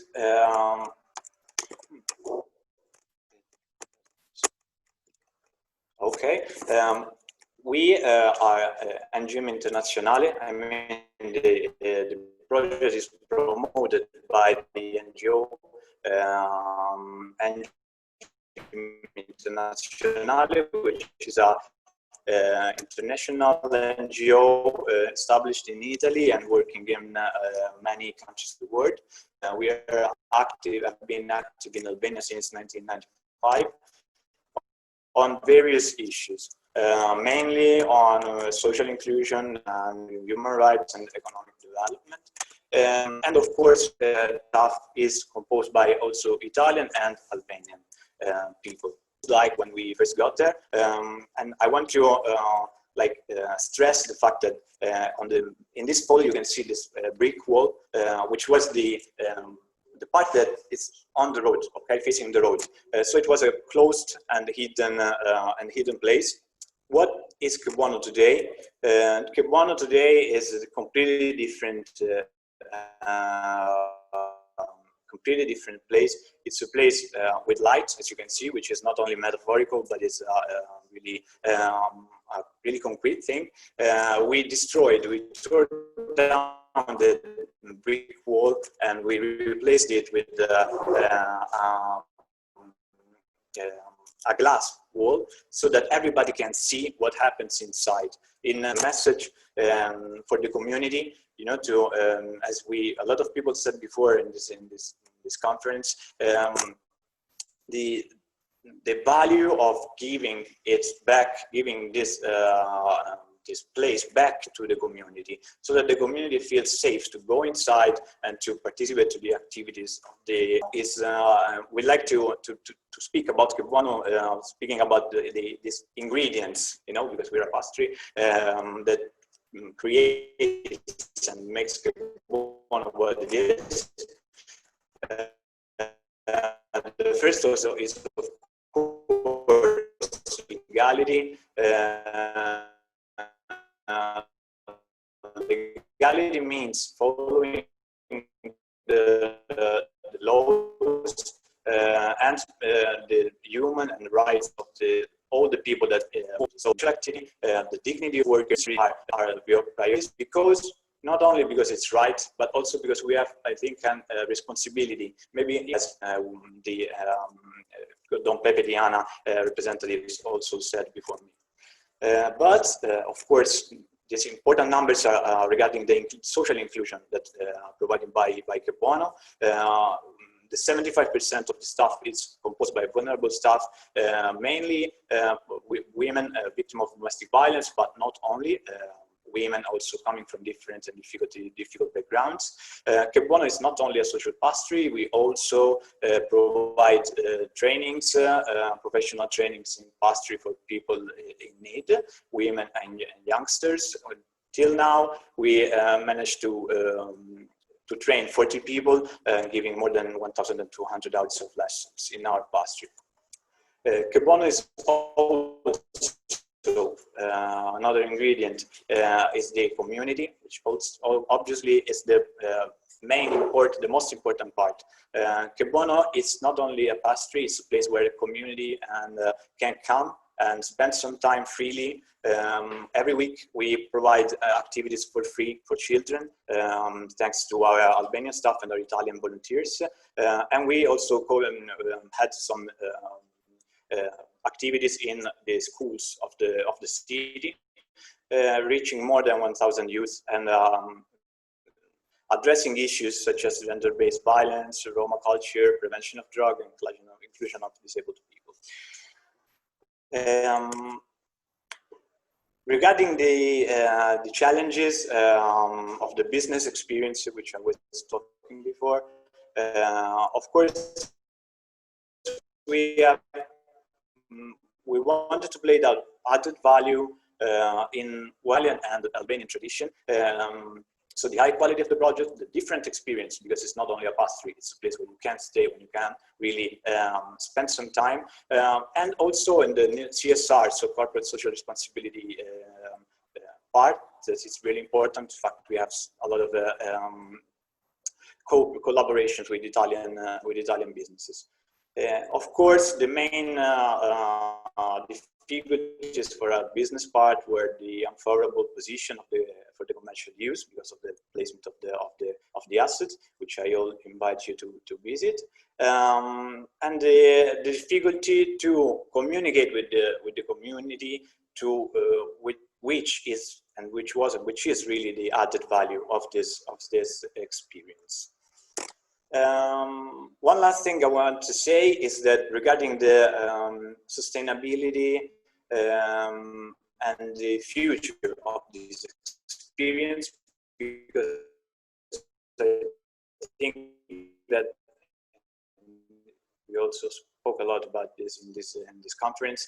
C.A.U.S.E as not only C.A.U.S.E but also the businesses in the C.A.U.S.E project, the status of a best practice. In fact, we had the possibility to we are part of a European network called C.A.U.S.E, promoted by Libera Association of organizations fighting the organized crime. And we are proud to say, and really this is a huge thanks to Partners Albania, European Union, the agency, and all the institutions, because Albania is really a pioneer in the field of confiscated assets reuse, social use of confiscated assets, because we are in this European network, and the UK, France, Germany they have not such important examples and such best practices to show. So we are going back to Europe from Albania to show what we are doing.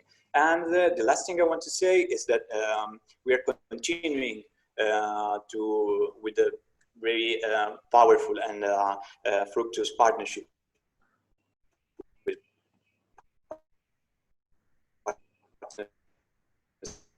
Albania and the agency in another project, which you can see here, Rise Alb, by give the chance to into confiscated assets for. So it's really we're really proud to say so after this experience.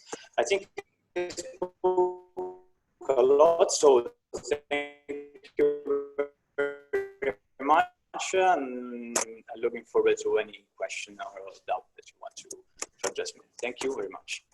Federico, thank you for your presentation. I really will make sure to visit here and also to go and to have some pastry to Che Buono. Before I pass the floor to Nancy Dragotti, the Executive Director of Albania Education Foundation, managing Kinofol Coffee Library in Durrës, I just want to say that we are a little bit over time, so it's going to be good if we keep the presentations short. So also because we have some very interesting questions in our inbox that I wanted to pose to the panelists. Nancy, the floor is yours. Thank you, Fationa. Dear Mr. Ambassador Soreka, dear Mr. Jamalari, dear Ms. Taka, dear all participants of this virtual conference. I also want to give a special thanks to Partners Albania, who are in the same time our greater supporter during the development of this project from Albanian Education Foundation, also from our partner organization, Civil Society Development Center Durrës. After a tough year for all of us, especially for the citizens of Durrës, I'm beyond excited that now it's been almost 1 year for Kinfolk Coffee Library. Kinfolk Coffee Library has been one of the most unique, as the other panelists mentioned before, and one of the most unique and challenging projects that our organization has implemented. Personally, I always say that I have been grown up professionally with Kinfolk. From our perspective, the journey of Kinfolk has divided in 3 phases. The first phase was knowing with the project call. This kind of project were new in Albania, therefore we had a lot of consultation among the staff whether we would compete or not. We decided to move forward and it would be a great pleasure to be one of the first implementing organization for this kind of project. The second phase of the project starts with the project approval for our organization and for our partner. At that part, we had the first encounter with the property. It has been closed for more than 10 years, and the indoor space, as you can see from the slide share, was poorly maintained. We had a lot of demanding work above us in order to transform it in the functional space, as you can see the before and after photos. Another difficult situation for our staff was the reappearance of the, let's say, ex-owners of the premises. But what is Kinfolk in itself? Kinfolk's Coffee Library is a social initiative set up in a confiscated asset from the organized crime, transformed into a friendly environment for young people, especially those at risk, for engaging their families, citizens, and engaging them in social, cultural, and educational activities. Kinfolk serves as a measure to counteract youth involvement into legal activities, but also it is a multifunctional center where youngsters can meet and can organize activities, but also the other organizations, schools, and other institutions can rental that space. And as I mentioned, the phases, the third phase starts at 18th of November 2019 with the opening ceremony, where there was huge interest from the local community, stakeholders, and our project partners, especially educational institutions in city of Durrës. Kinfolk caught the eye of everybody at the local community, businesses and also the neighbors. At first, the neighbors were worried whether it would turn into a nightclub again, but after they got to know with the social initiative, they turned into our regular clients and still continue to be after the reopening on the June. Even during this year, the city of Durrës has faced with the difficult of earthquake situation, and now with the global pandemic, the staff of Kinfolk had made the best to accomplish all the objectives and activities planned for this project. And some of the activities start from the having the confiscated asset in a comfortable environment in which young people can work, up to having training courses, different courses on foreign languages, winter and summer school for youngsters. And we have more than 600 youngsters, let's say, from university to high schools, and that have been part of our project and our activities. Beyond that, Kinfolk Coffee Library got also attention, as Claudia mentioned before, from national and local media. They dedicated chronic and interviews promoting this social initiative as interesting and new for our country. I wish that everybody can have the possibility to visit Kinfolk, but I would also suggest to follow us on our social media so you can be informed with our actual work and continuing activities. And I keep it too short. Thank you again for your attention, and if you have any question, feel free. Thank you. Thank you, Nancy, and thank you for keeping it short. We have to remind to all the participants that we have decided to get close and to finish this conference at 4:30. This is going to be a little bit difficult, but at least please, the other panelists, try to keep it as short as possible. We are going to continue now with Drita Abdulli, Project Manager of Institute for Migration, Development and Integration, that manages Social Crafting Garage in Saranda. The floor is for you, Ms. Abdulli. Yes, thank you.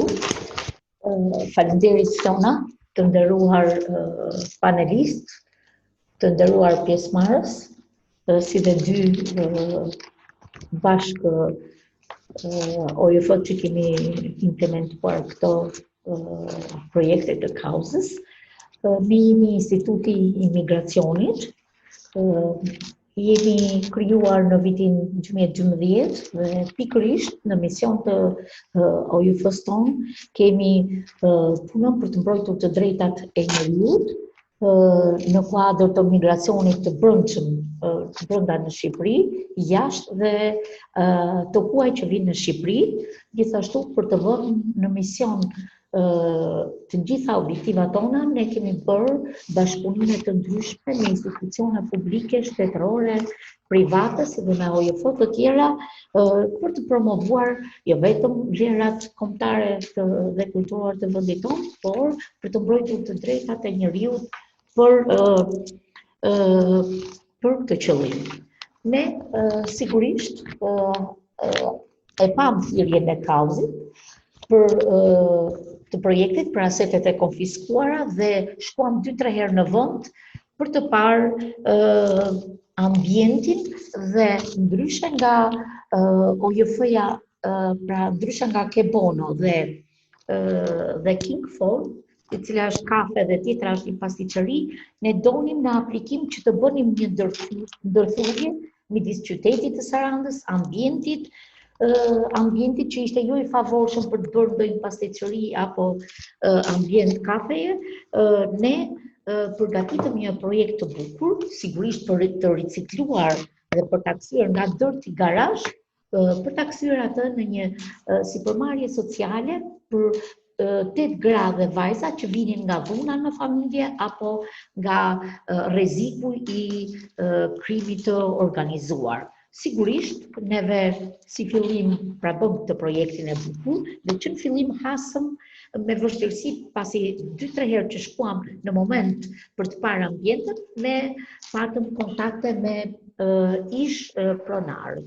Sigurisht me I punën tonë bince, I bindëm ato që këtë sipërmarrje do e bim në dobi të shoqërisë apo të komitetit të Sarandës.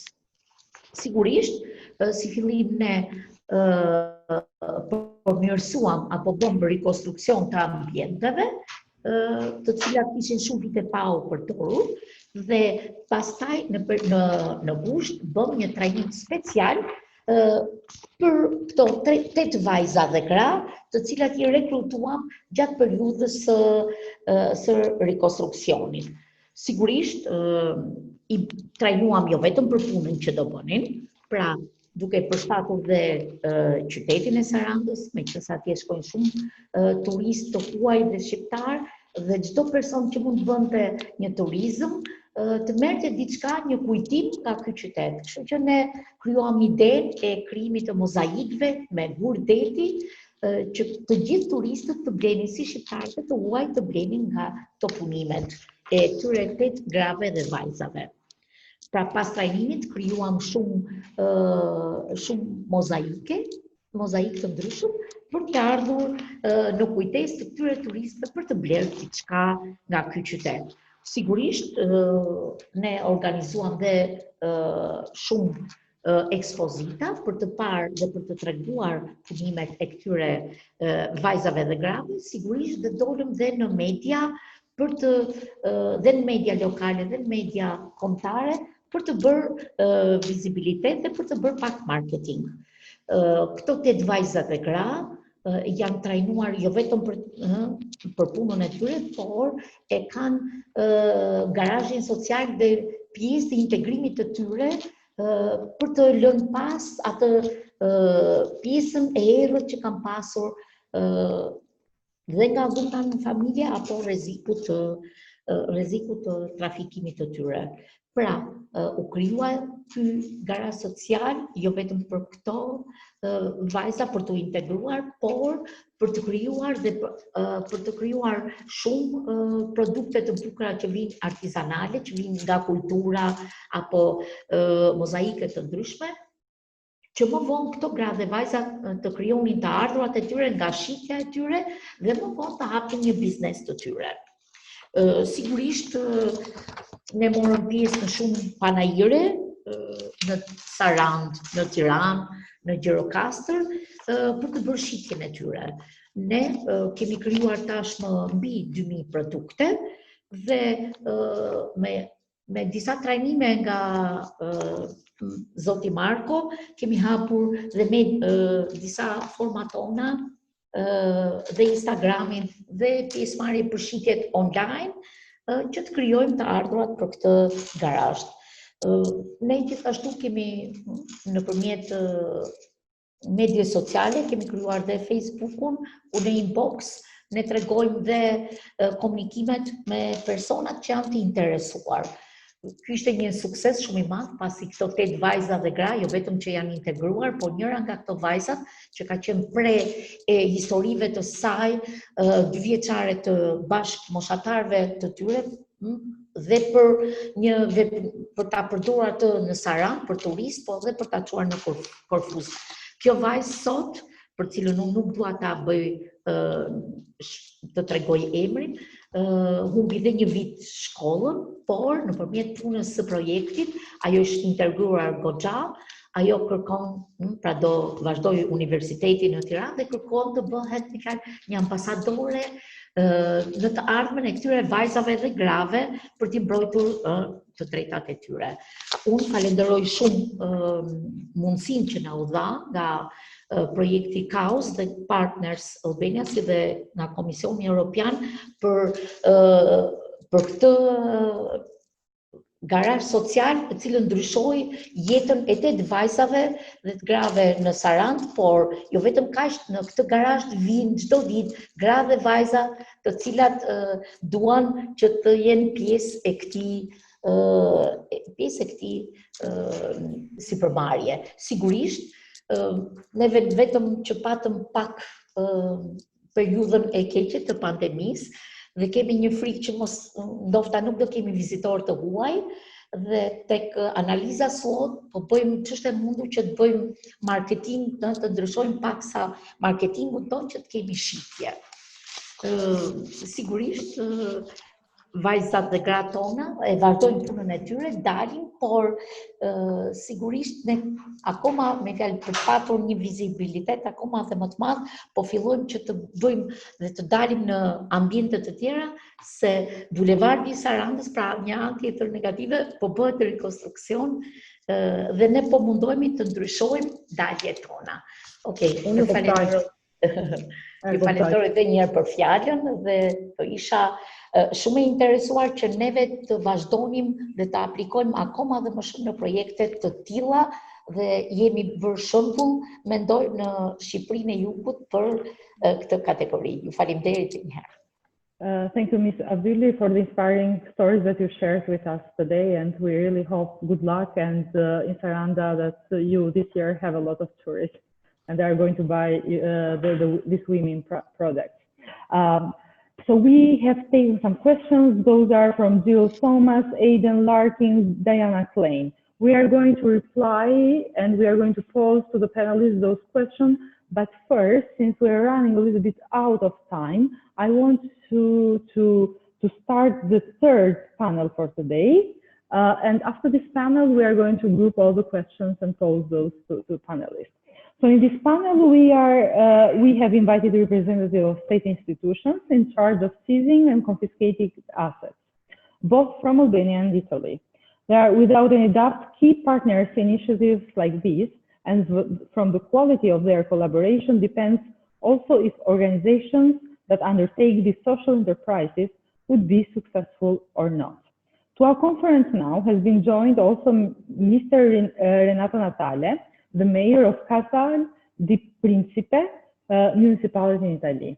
Welcome, Mr. Natale, to this panel. I'm just going to get to you a little bit late on, because I first want to start, without losing time, with Mr. Artur Kala, the head administrator for the Agency for the Administration of Seized and Confiscated Assets in Albania. The floor for you, Mr. Kala.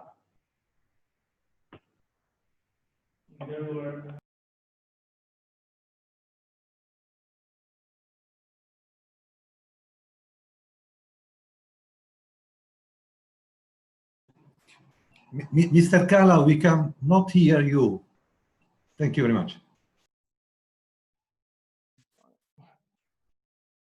Nderuar shkëlqësia ju Luigi Soreka, ambasadori i Bashkimit Evropian, nderuar zonja Juliana Hoxha, drejtoreshe Partners Albania, nderuar zonja Pilar Zlataka, zëvendësi ministre e drejtësisë,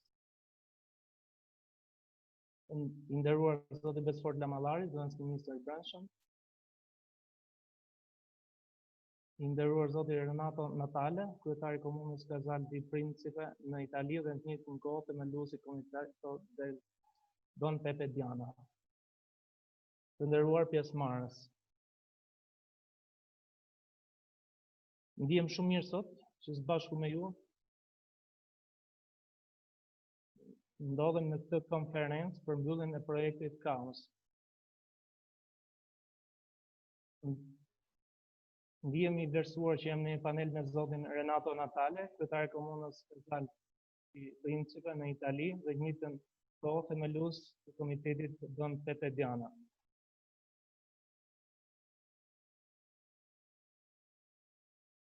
Si një luftëtar i krimit të organizuar dhe kryesisht shumë i respektuar për këtë përpjekje, si një avokat i fuqishëm i ripërdorimit të pasurive kriminale për qëllime sociale, dhe si një frymëzim për ne për të vazhduar më tej me përdorimin e pasurive për qëllime sociale. Do doja të falenderoj ambasadorin e BE-s Luigi Soreka dhe delegacionin, sepse pikërisht aty nisi dhe ky projekt kaq i rëndësishëm për ne. Gjithashtu zonjën Juliana Hoxha dhe Partners Albania për punën dhe për kushtimin, si dhe për realizimin e kësaj konference. Pa ju, ky projekt nuk do të ishte finalizuar me sukses. Në fakt, unë nuk do ta quaja konferenca e mbylljes për C.A.U.S,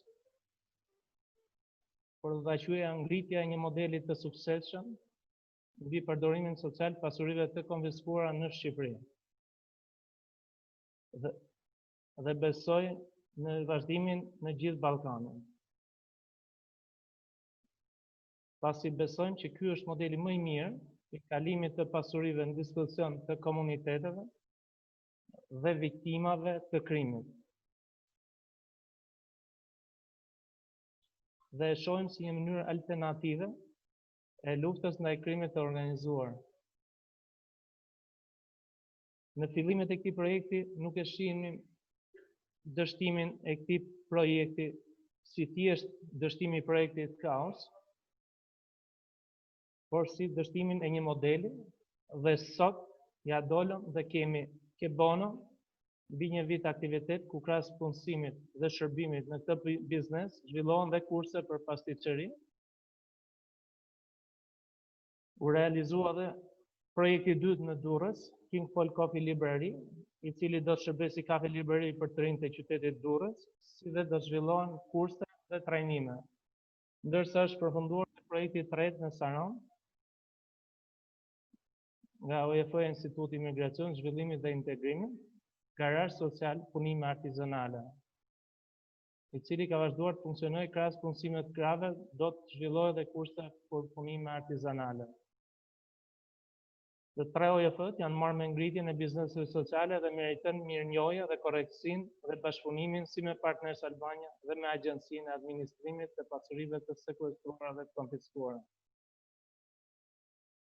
Nisur nga objektivat sasiore të treguese të kësaj performance, kemi parasysh futjen në eficiencë apo mirë administrimin të pasurive të paluajshme të konfiskuara, të nxjerrë në ankam dhe të pashitura, dhe si rrjedhim me shpenzime shtesë për administrim.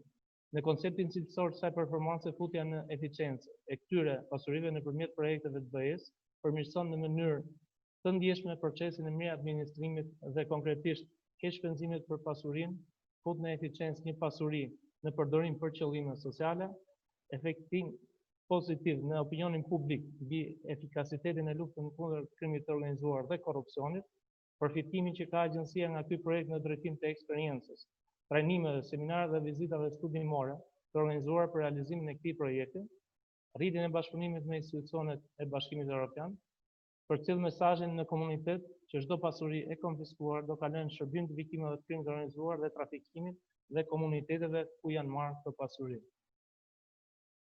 Gjatë kësaj periudhe të implementimit të projektit C.A.U.S, ne kemi pasur mundësinë që zhvillojmë së bashku me Partners Albania dhe shumë sesione informimi me organizatat, ku patëm mundësi që flasim jo vetëm për projektin C.A.U.S, por edhe për punën tonë dhe për mundësitë e bashkëpunimit për realizimin e projekteve të ndryshme sociale me mundësitë ligjore që ka agjencia që të vënë në dispozicion të këtyre fonde dhe prona të konfiskuara për realizimin e këtyre projekteve sociale. Shumë të rëndësishëm e shohim dhe rolin që mund të luajë në të ardhmen pushteti lokal në ndihmë të organizatave, në zbatimin e këtyre projekteve dhe ngritjen e modeleve të ndryshme sociale dhe përdorimin e pronave të konfiskuara. Për Agjencinë e Administrimit të Pasurive të Sekuestruara dhe të Konfiskuara, projekti C.A.U.S përfaqëson modelin më të mirë të tjetërsimit dhe kalimit të pasurive të konfiskuara në shërbim të komunitetit, të trajtimit dhe integrimit të viktimave të krimit të organizuar dhe përcjelljes mesazhit që këto pasuri do i konfiskohen krimit do i kthehen komuniteteve. Duke qenë se një nga prioritetet e agjencisë është dhe tjetërsimi i pasurive dhe kalimi në favor të shtetit të tyre, pavarësisht skepticizmit që patëm në fillim për suksesin e këtij projekti për vetë natyrën e pronave, duke qenë se as ishin shitur dhe as nuk kishin interes për këta prona nga institucionet, bashkëpunuam dhe sot jemi të kënaqur që këto prona vendosen në shërbim të komunitetit me ngritjen e bizneseve sociale, rritjen e vlerës së tyre, si dhe modelin alternativ që përfaqëson ky projekt në luftën ndaj krimit të organizuar.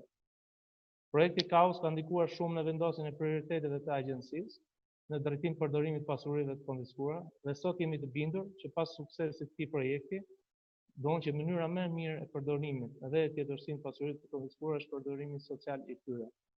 Prania juaj këtu na motivon që të vazhdojmë me projekte të tjera mbi pronat të konfiskuara, ku besojmë fort që ne mund ndërtojmë një rrjet biznesesh sociale në të gjithë Shqipërinë që do i shërbejnë komuniteteve dhe viktimeve të krimit të organizuar dhe punësimit dhe integrimit të tyre. Dhe të japim mesazhin që të gjitha pronat do i kthehen komuniteteve. Ju falenderoj. Thank you very much, Mr. Kala. Without further ado, I want to, as I announced, we have the privilege here to have today in this panel Mr. Renato Natale, Mayor of Casal di Principe, municipality in Italy, and in the same time, founder of Comitato Donna Peppe Diana. He is a long-time fighter of organized crime and is largely respected in his community and beyond for this effort.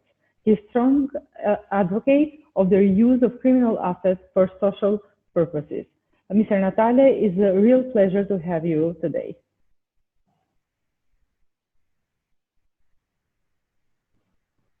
Sì, grazie.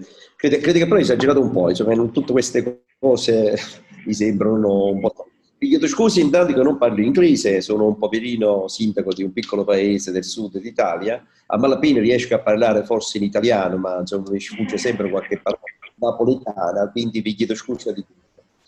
Sì, insomma, diciamo che ho sentito il modello casertano, il modello ho sentito il valore per il Comitato Dondiana, per tutte quelle che ha fatto, eccetera. Io non credo che esista un modello, qualche cosa di scritto, qualche cosa insomma, che uno possa proporre uguale, perché ogni realtà è una storia a sé, ogni comunità è una storia a sé, e ci sono, quindi bisogna entrare dentro quella comunità e calarsi dentro quella realtà e trovare lì soluzioni e di azioni da poter svolgere. E posso dire questo che l'utilizzo dei beni confiscati in una realtà come questa qui di Casal di Principe, anche io che ci vivo dentro, quando la guardo e faccio attenzione, la vedo come se fosse un miracolo, perché solo 12 anni fa qui si uccideva per le strade, c'era questo criminale che si chiamava Setola, del gruppo del clan dei falsi casalesi, che faceva stragi,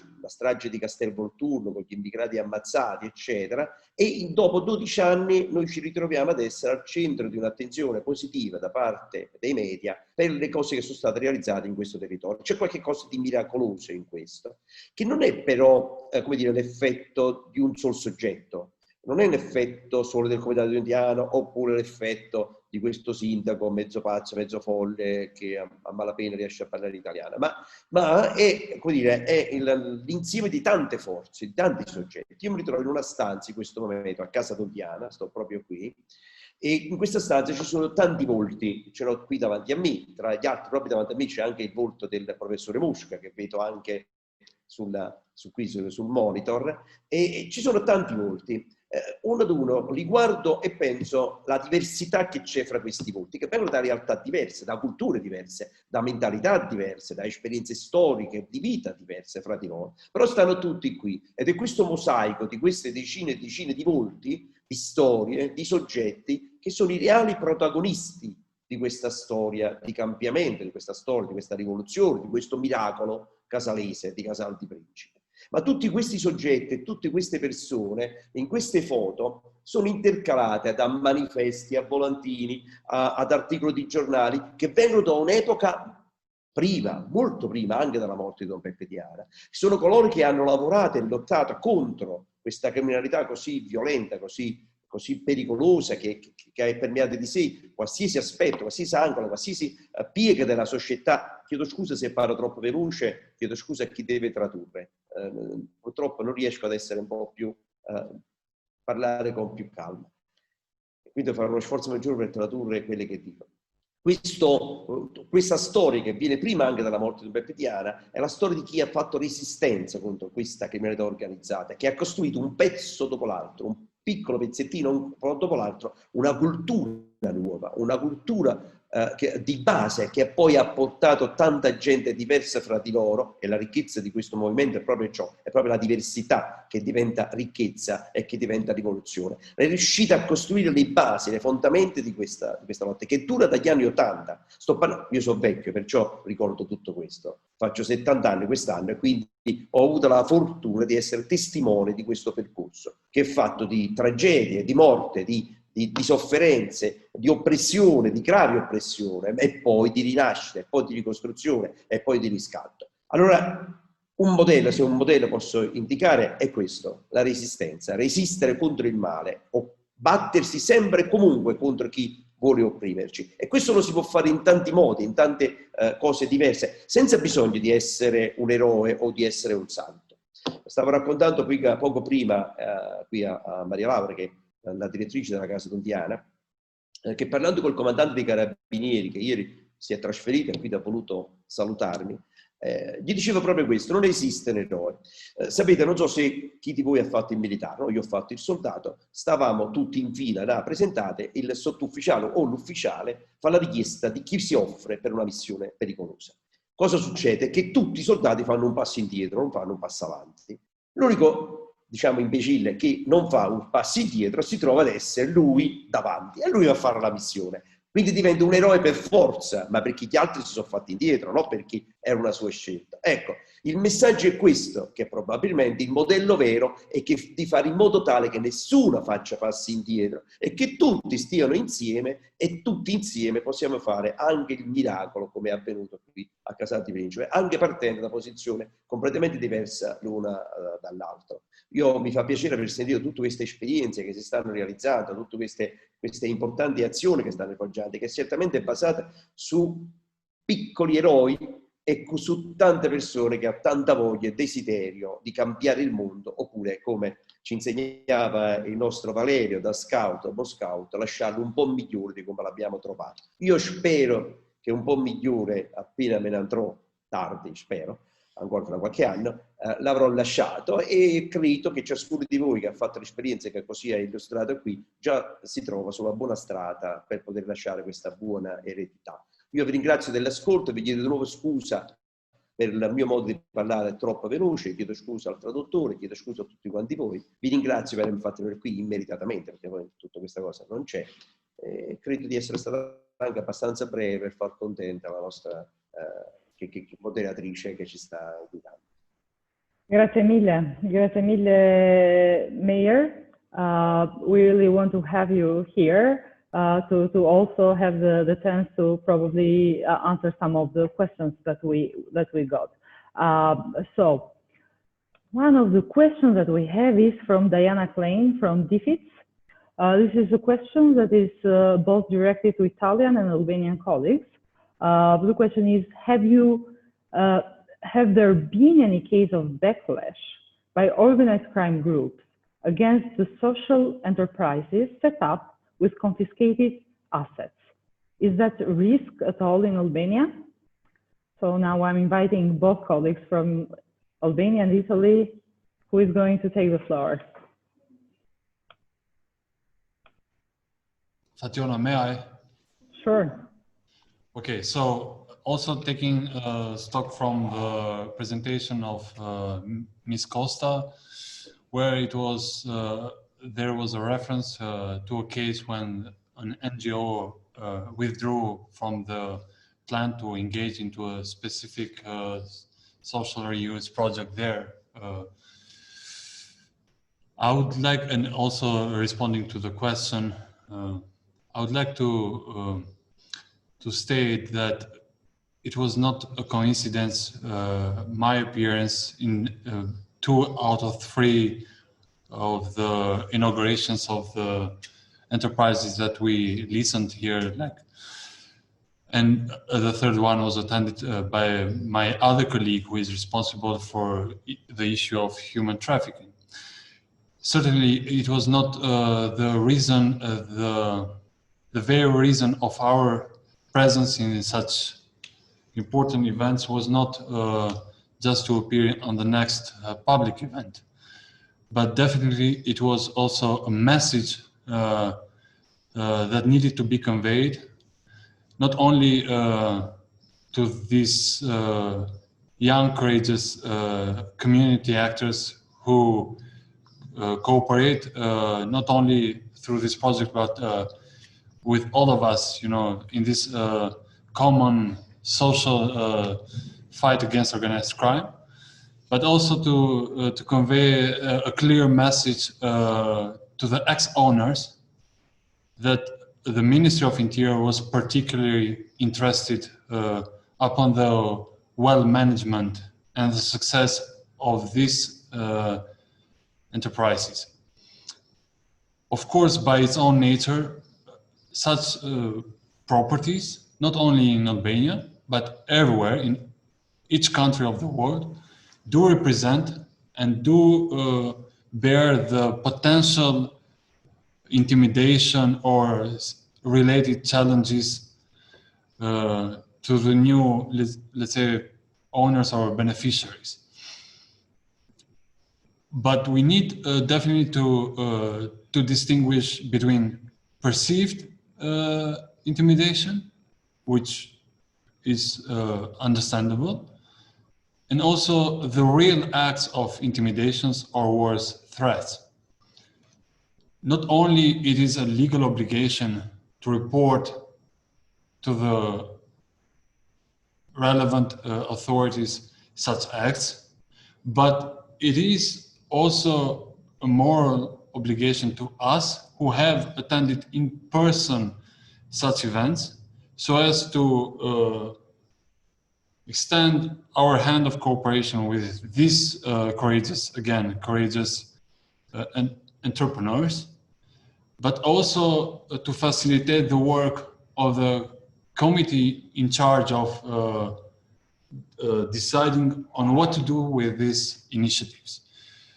Whenever there is grounds to believe that there are heightened risks to the new beneficiaries, it is also my personal conviction, as I've made clear in previous instances and decision-making of the committee, that such properties could also be, and as I mentioned earlier, like given straight away to the police or to the prosecution, as also a powerful message to the organized crime that one day this property is going to be taken exactly by those who are in charge of fighting you.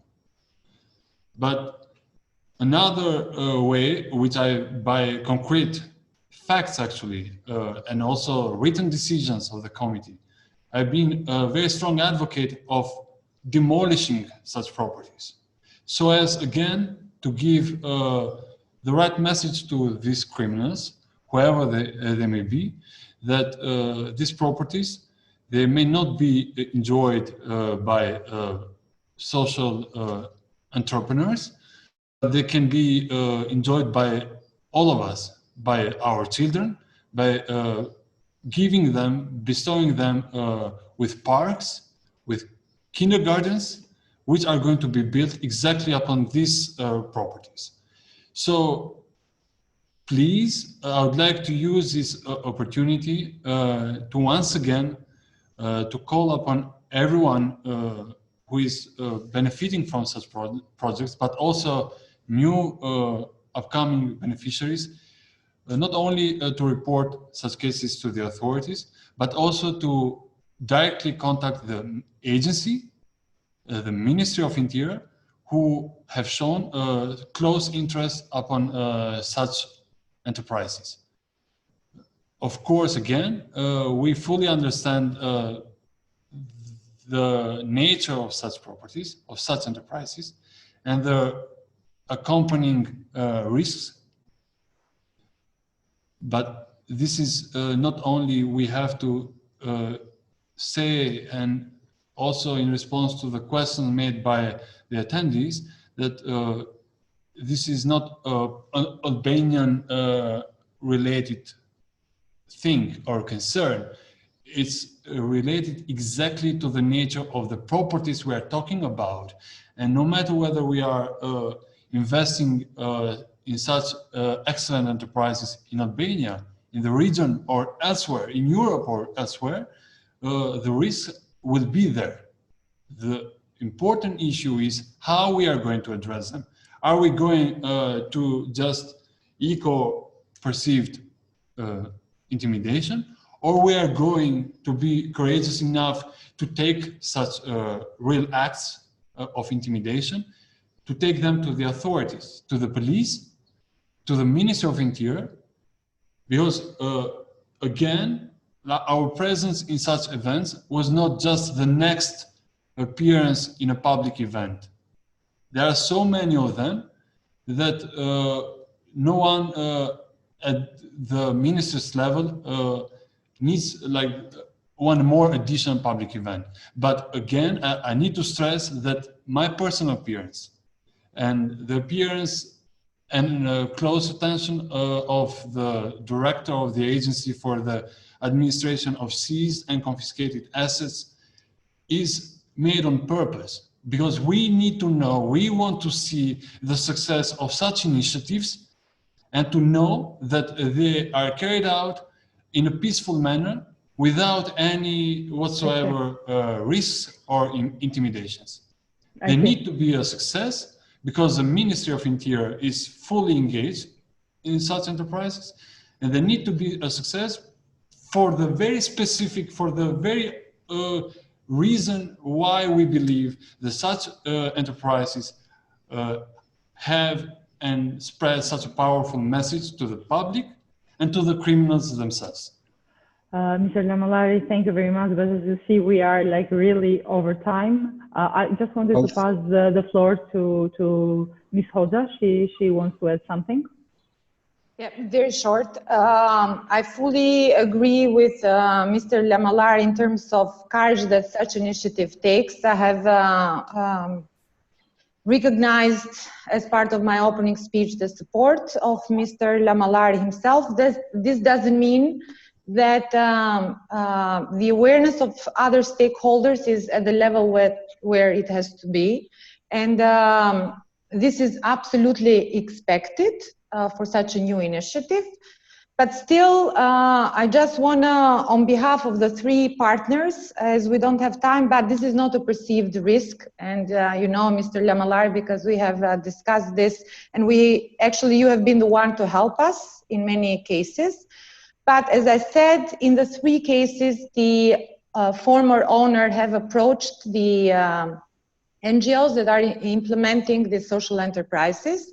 So I think the message that I want everybody to leave behind with everyone is that a better coordination among agencies, especially the law enforcement agencies, in such initiative is crucial. And at least as Partners Albania, our ambition is for this initiative not to rely on the goodwill of individuals, even if they come from public institutions, but of the institution itself.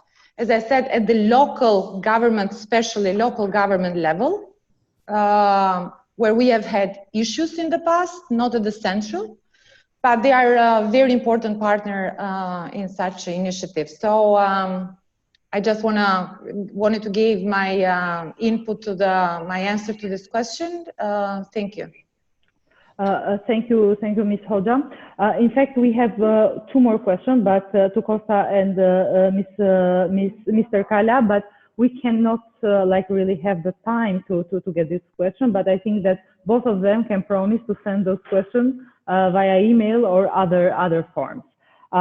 So we are coming now slowly to the end of the conference. But before doing so, I want to give the floor to Ms. Lenka Vitkova, Head of Good Governance and Rule of Law section in the delegation of the European Union to Albania. Ms. Vitkova, it's a pleasure to have you here. Drawing on the experience of this initiative, is the delegation of the European Union planning to support other projects of this nature in Albania? Fatina, thank you very much. I know we're behind time, but I cannot not steal a little bit of time to speak about the present before I speak about the future that you asked about. Just very briefly, I want to join everybody else basically at expressing my amazement and about this project, because for me this has been a very inspiring experience, because what has been achieved took a lot of courage and initiative from people, and it has not only created successful social enterprises, employment, as we heard and all, but most of all, it has created a pocket of hope, or several pockets of hope, I think. And this transformation basically from bad to good, from obscure to light, from criminal economy to social economy, as we have heard from speakers today, that is for me the power of this initiative. And I just wanted to say that I have been quite amazed at the courage. I have participated in several of the openings or of the events of the centers, and I would like to also personally thank all of those involved, Partners Albania, but also all the sub-grantees and partners, the agency, and the two-line ministries that have been extremely supportive for the efforts. So I couldn't have helped myself to thank before I answer your question. Looking at the future, we at the European Union delegation, we want to see more of these projects. It's very clear to us, and as Ambassador Soreka said, we would like C.A.U.S.E to be from local initiative and national initiative. I'm not sure we'll be there very quickly and immediately. It will take time, but we have to this end already started working through one of our projects, which is called the Action Against Economic Crime under the joint EU Council of Europe facility that we have. We started working together with the authorities and with the Agency for Administration of Seized and Confiscated Assets on legal framework that needs to be in place in order to allow an easier replication of the initiatives. We're hoping that this will go forward. We are very hopeful, and our ambassador himself, as you heard, is extremely supportive. So this is one way that we want to support similar initiatives. Another way is simpler for us, but equally important for us, which is through financial support. We're hoping to be able to offer more financial support to similar initiatives that look at creating economic opportunities, employment, and social change at the same time. We're hoping to have a new call for proposal to similar initiatives sometimes in 2021. And just once again, allow me to say thank you. I will not keep people much longer, but just as our ambassador Luigi Soreka said, let this be the end of the beginning and not the other way around. Thank you very much. Thank you, Ms. Vitkova. Thank you for the positive messages and congratulations for this initiative. So thank you everybody so much for sharing with us your time today. It was a real privilege to be with you. I hope that we are going to see each other soon in the promotion of other interesting and useful initiatives like this. So all the best and goodbye. Thank you very much. Thank you very much.